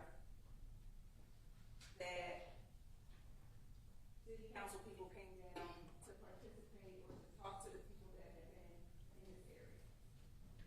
I'm not aware, but there was no pressure coming from anywhere on my behalf or coming down to me. I'm not surprised. I mean, this case got national attention. And with that national attention, famous people like Tyler Perry were involved. He's already testified that he didn't even know that. So, do you have any other questions?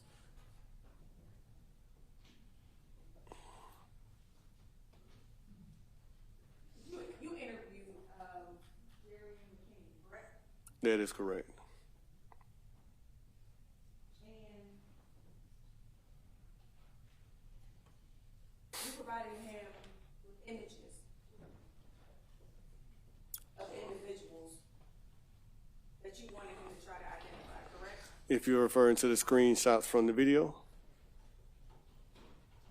Did you provide him with images that you wanted him to identify?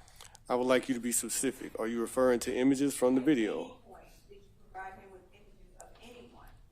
Okay, during the interview, he was provided with screenshots from the security video to see if he can identify his co-defendants. He wasn't a defendant at the time, correct? No.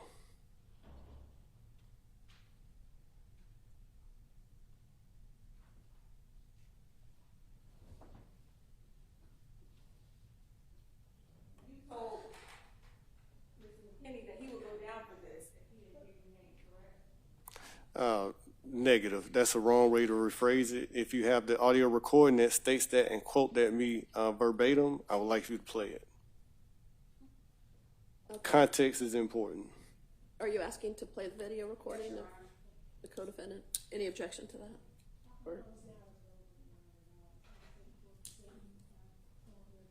I think if you want to refresh his recollection, you can do that outside the presence of the jury during the break.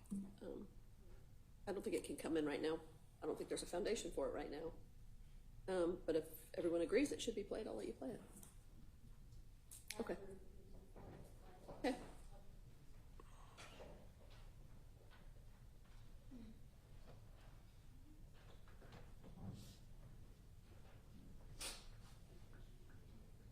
You guys almost ready for a break? Okay, just a minute.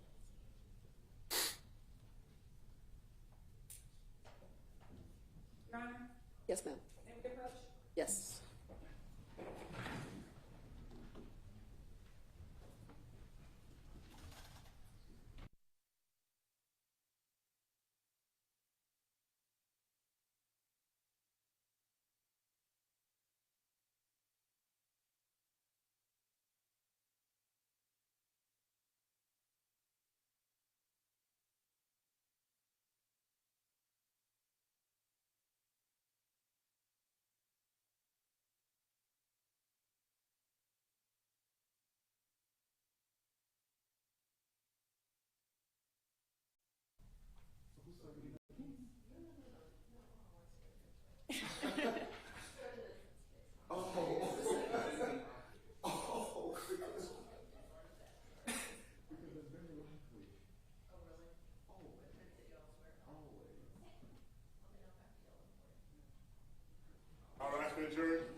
You'll get him out.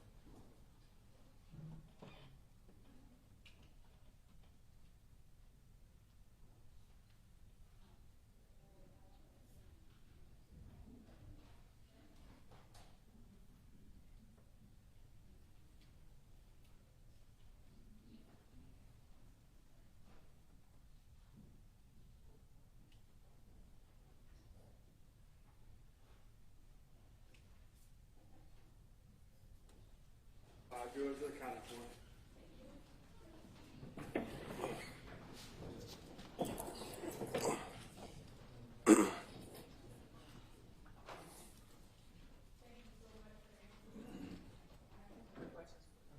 Okay.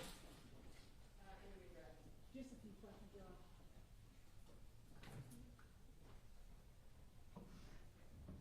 Put up states 2 from the BP gas station.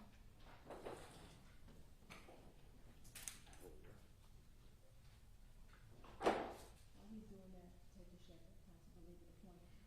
The men that had on all black when you saw that the defense was pointing out to you, at any time, did you have any visuals of their faces on from the Martyr bus, from the BP, or from the American Pact?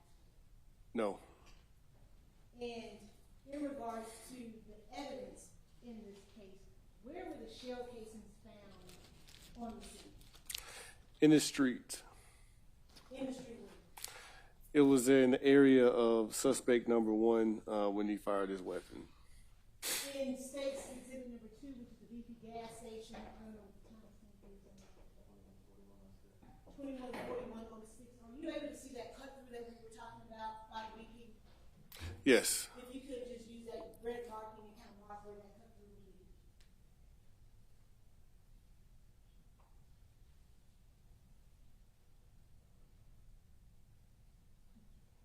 And is that, what's behind that, the pumps and everything? There's a plaza next door that you can cut through and walk to. Who's that is walking up here? See who that is walking on the side? Yeah, it's going to be suspect number 2.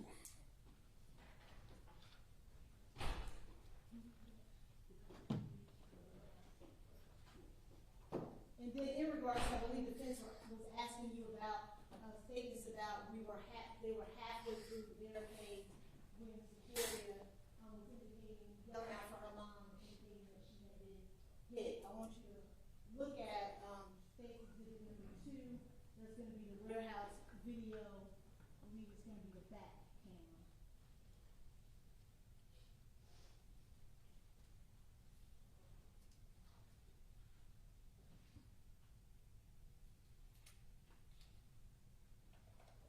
While that's happening, I think defense asked you about having collected evidence prior to you getting the medical examiner report. Did you collect evidence prior to getting the medical examiner report? That is correct. As far as you know, what was the cause of injury to Secoriea before you even got out to University of Toronto? Gunshot wound to the back. So when you get out there, are you looking for evidence consistent with gunshots? Correct. And what would that be? Spent shell casings. Is it feasible to, first of all, how long would it take you to get the autopsy? It depends. That's really depends on the medical examiner, how many they have in line and what they have on task to do. 1 day, 3 days? I never seen it come back that fast. I would say between 1 to 6 weeks. It just depends. Is it feasible to shut down the streets of University and Pryor for 1 to 6 weeks, waiting on that medical examiner before you can collect evidence in regards to the shoot? No, it is not. Now we're looking at State's Exhibit number 2. This is from the warehouse, I believe, with the back camera, camera 3. If you could circle where the front, it's kind of hard to see where the front barricades and those first set of barricades would be, where the Jeep first went over.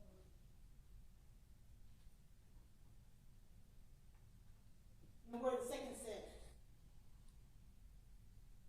And where was your suspect standing at as he was firing the shots into that Jeep?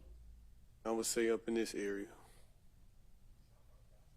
Is that, were they halfway through the front barricades, the shots were raining out into the car? No. When you say no, what do you mean?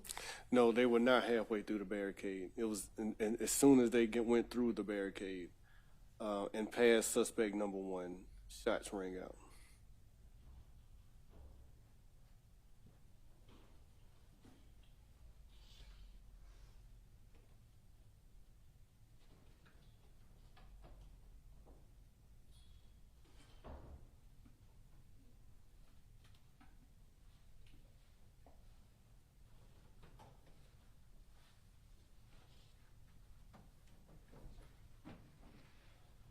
And the defense was asking you about muzzle suppression. And you indicated that's kind of a legal thing that people can do every time? Definitely. Was it Judge? That's not what the witness said. What did you say about muzzle suppression? First, I never observed any muzzle suppression devices on any of the weapons that I was able to view from camera. And I think earlier, in regards to the defects on the car as it was coming through, how many were there? 8 defects. And how many muzzle flashes did you observe on the video? 2. How do you have to see 2, but then you have 8 shots? Yes, so as Secoriea Turner's vehicle is passing suspect number 1, he is firing. That angle is not visible from the camera because it is hidden by the vehicle. As the vehicle passes, he continues to fire. That's when we're able to see the muzzle flashes. And that is consistent and corroborates the physical evidence we have, which is the defects along the vehicle.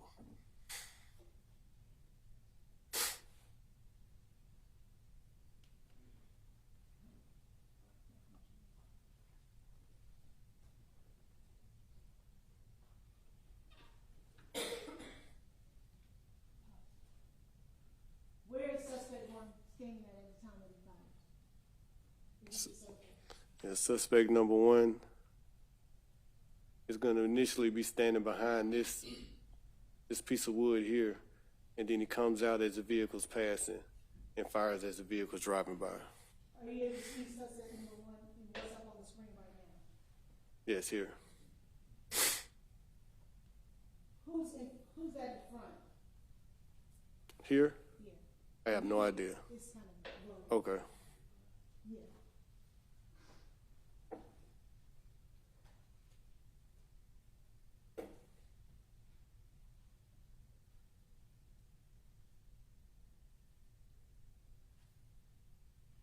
Where do we see those muzzle shots come from?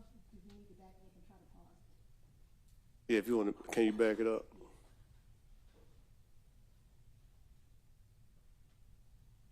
Here. Okay. And if you could circle that person. Is it fair to say that the first set of barricades are kind of behind them? Correct. And what would the second set of barricades be? It was about 20 to 30 yards further up. And if you could circle, where were the shell casings that you recovered, the 5.56 shell casings in particular? They're going to be along this area here. Now, the defense showed you several people that were in the red. The first one that they showed you, was that a male or female? It looks to be a male, very tall.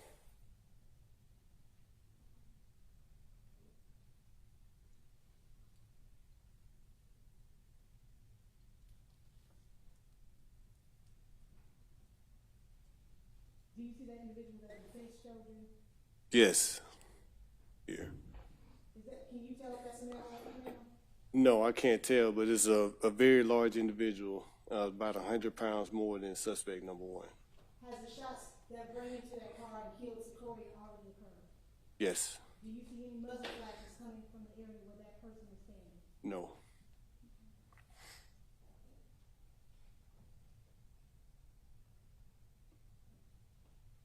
Pause. Where are the second individuals that defense pointed out to you? This appears to be a very tall male with red shorts on. Once again, any muzzle flashes coming from that where that individual is? No. You can kind of erase on that. And I think she showed you the third group of people with red on. I believe she was referring to this small individual here. Based on their stature, does that appear to be an adult or a child? It appears to be consistent with a child.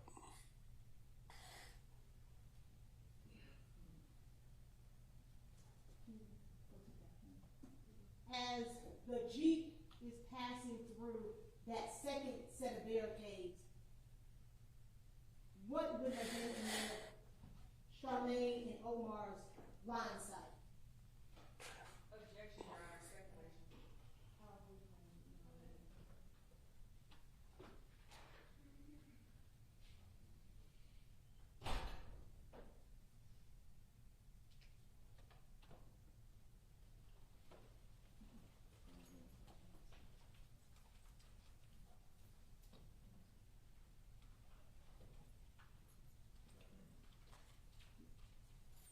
As that Jeep passes through that second set of barricades, can you describe the last set of people that they would pass?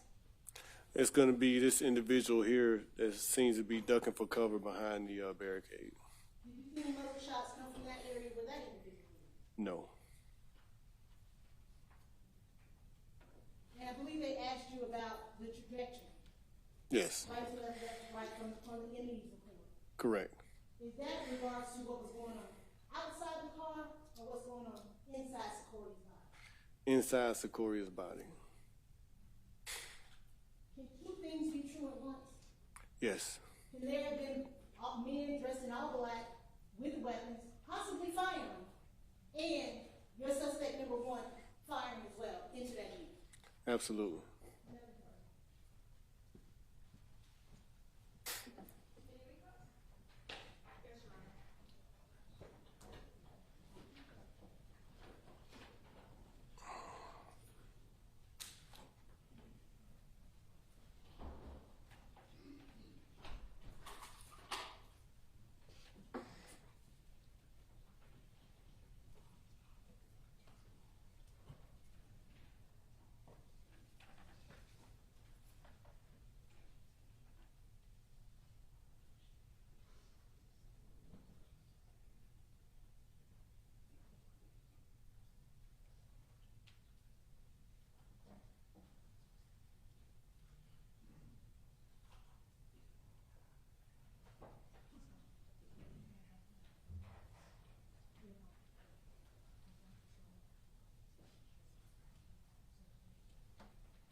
Yes, ma'am.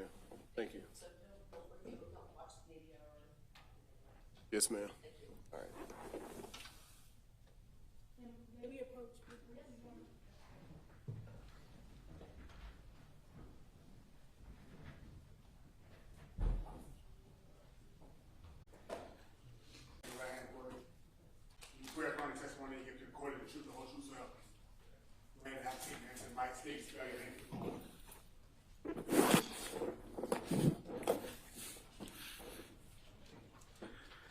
Deputy Stephen Middleton, Stephen Middleton.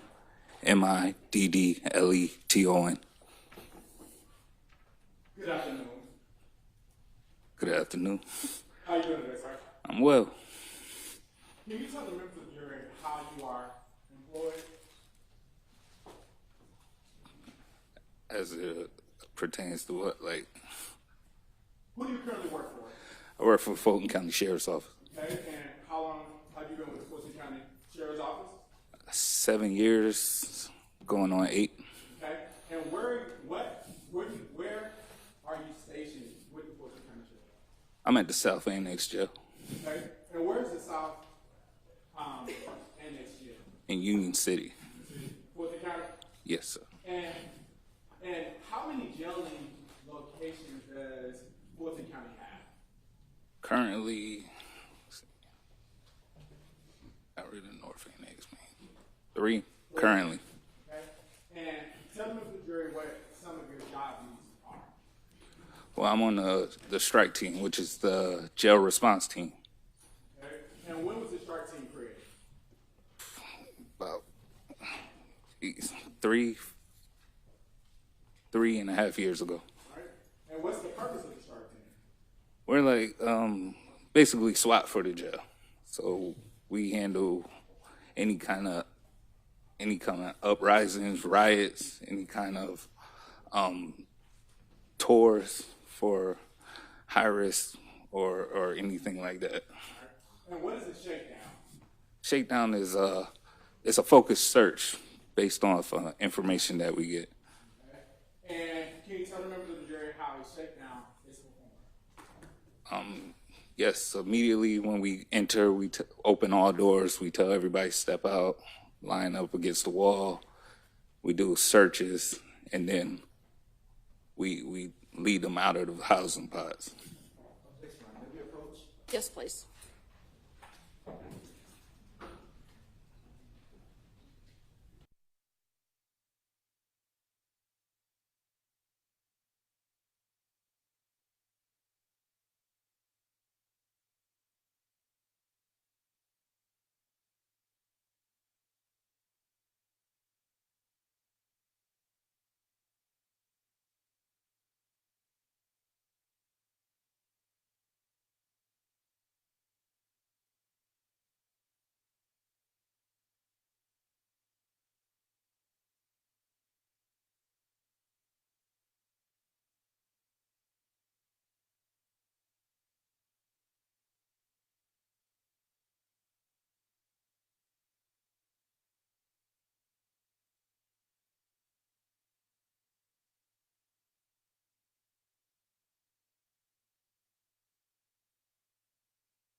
Bring the jury back. Okay.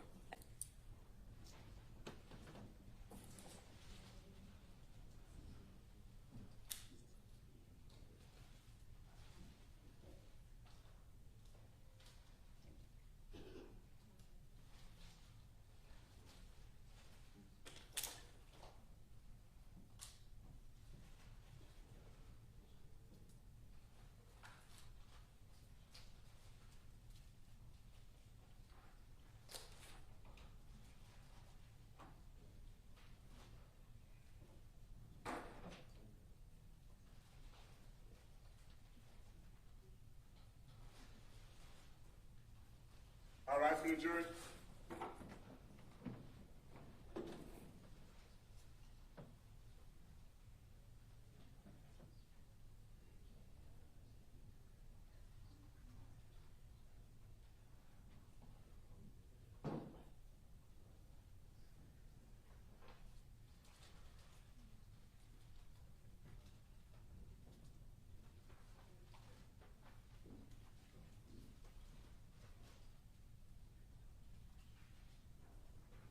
individuals are accounted for.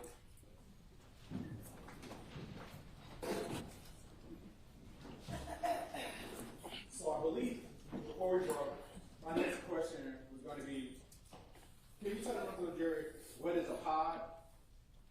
The pod is the housing unit. Housing unit, and how many pods does the Union City facility have? There's 4 on each side. What is a cell? The cell is like a room, a housing unit. I mean, a room in the housing unit. Okay, and who's housed inside of the cell? The residents that's there. Want to draw your attention back to August 5th of 2025. Was there a shakedown performed at the Union City location? There was. And what pods was involved in the shakedown? All of the general housing units. So pod A, D, and E. And were you involved in the shakedown? I was. And when you perform a shakedown, what items are you looking for? Anything that the residents are not allowed to have. Any kind of contraband, like any damaged or altered clothing, cigarettes, electronical devices like cell phones or batteries from some of the tablets that they destroy. It's just anything that they're not supposed to have. Wiring, stuff like that, shanks. And back on August the 5th, was there a shakedown performed on pod E? There was. And cell 12? Yes. Now, let's talk about cell 12. Cell 12. How many people are housed in cell 12? Currently or then? What's the minimum amount of people that can be housed in cell 12? 1. 1. What's the max? 8. Okay. Back on August 5th of 2005, was Julian Conley housed in his cell? Yes, he was. All right. And what was his bunk? As soon as when you go into the cell, there's 2 bunks immediately to the left. There's 4 against the back wall, and then there's 2 to the right. His was on the back wall at the bottom left. And when you performed your shakedown, what, if anything, did you recover from pod E cell 12? I recovered 2 cell phones, 4 shanks, 2 charger cords, and it was something else, some miscellaneous stuff like screws from the light fixtures.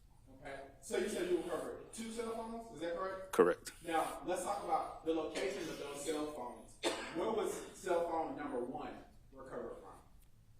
The first one was recovered from the left-hand side, the bunk, bottom bunk, all the way in the back corner. Okay, and was this Mr. Conley's bunk? Yes. Right. I am approaching with what has been pretty much State's Exhibit 130. Do you recognize State's Exhibit 130? I do. And how do you recognize State's Exhibit 130? By the color. Are those the items that was recovered from E12? One of them is. Which one is? This blue one right here. All right.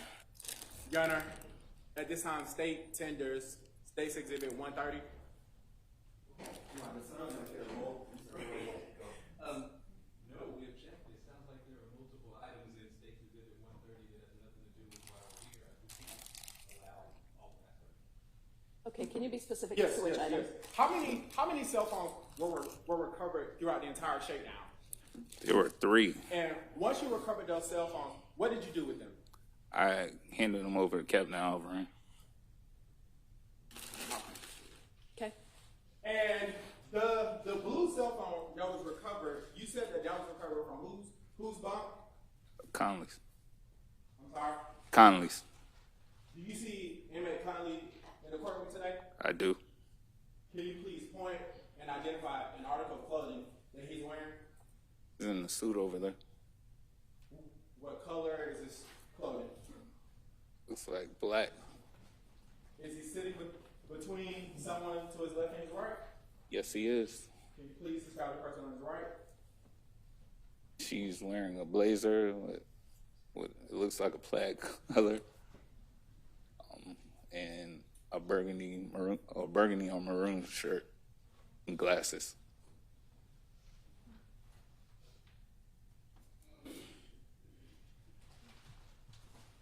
Let the record reflect that the witness has identified the defendant. It will.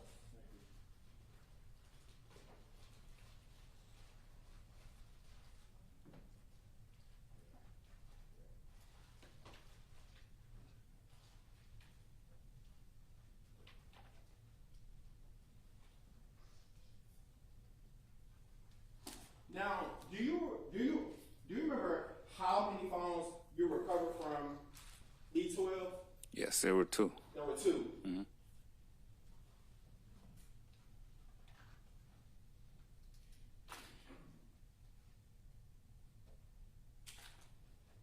Do you remember colors of those 2 phones? Yes, one was blue and one was a reddish color.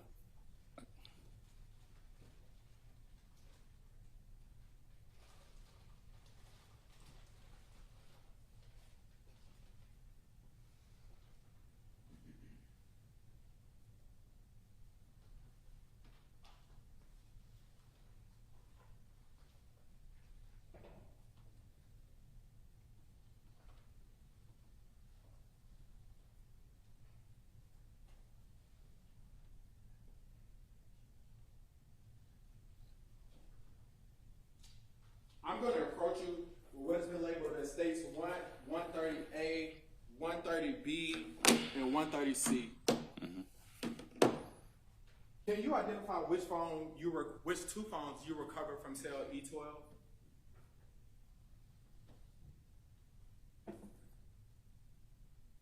This one. Can you identify what's the number on the back? 130C. And is 130C in the same condition in which you recovered it back on August the 5th of 2025? Yes. Have there been any material alterations and or deletions? As far as deletions, I can't tell, but it looks like in the same condition as I found it. Thank you. Your Honor, at this time, state will tender 130C into evidence. No objection to 130C, Your Honor. 130C is admitted. And can you tell members of the jury how many phones were collected from E12? 2 phones. 2 phones. And do you know what the color was of the second phone?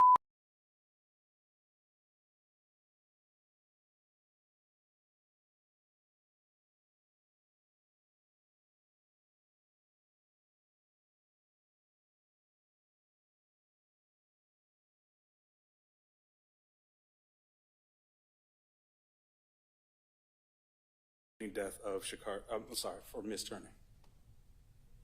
Well, I was directly or indirectly, because I was a part of the after effects. The after effects. Let me ask it like this. I apologize. Did you speak to any witnesses in regards to the shooting death of Miss Turner? No. Okay. Did you process any vehicles in regards to the shooting death of Miss Turner? No. Did you go out canvassing the neighborhood in the shooting death of Miss Turner? No, sir. Okay. Did you collect firearms or ballistics evidence in regards to the shooting death of Miss Turner? No, sir. No further questions. Any redirect? Ms. Glenn, you indicated that you participated in the aftermath. So around that time, we were deployed to areas due to the increased violence and because of what happened. So indirectly, I was involved in that. Were you deployed to a certain area in regards to this case with Secoriea Turner? Well, not Secoriea Turner, no. Everything going on at the same time, yes. Did you play a part in, I guess, security and the safety of the community? Yes.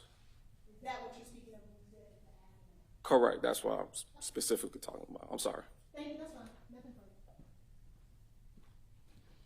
I do have one question. Since now we know that you were out on the streets or after the shooting, did Detective Shepard ever ask you to try to locate certain people that were on surveillance videos? No, sir. No further questions. Anything else? Oh, no, ma'am. Can he be excused? Okay. You can be excused. Thank you, so Judge. much. Okay, that's our last witness for today. We'll start again tomorrow morning at 9:30, traffic allowing. All right, for the jury.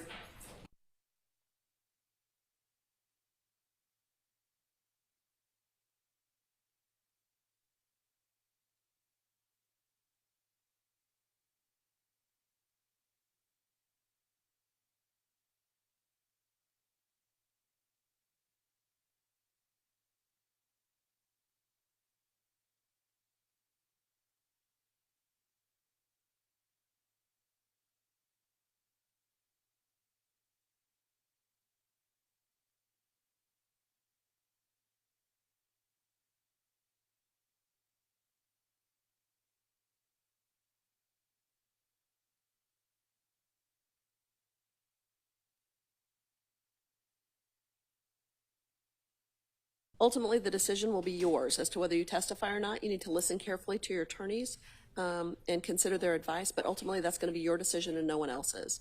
Understand that if you do not testify, I am going to instruct the jury that they cannot hold that against you. Okay, so just start thinking about it. I have a long list of questions I have to ask you about that before you rest, and we'll do that tomorrow. Okay. Well, are we assuming that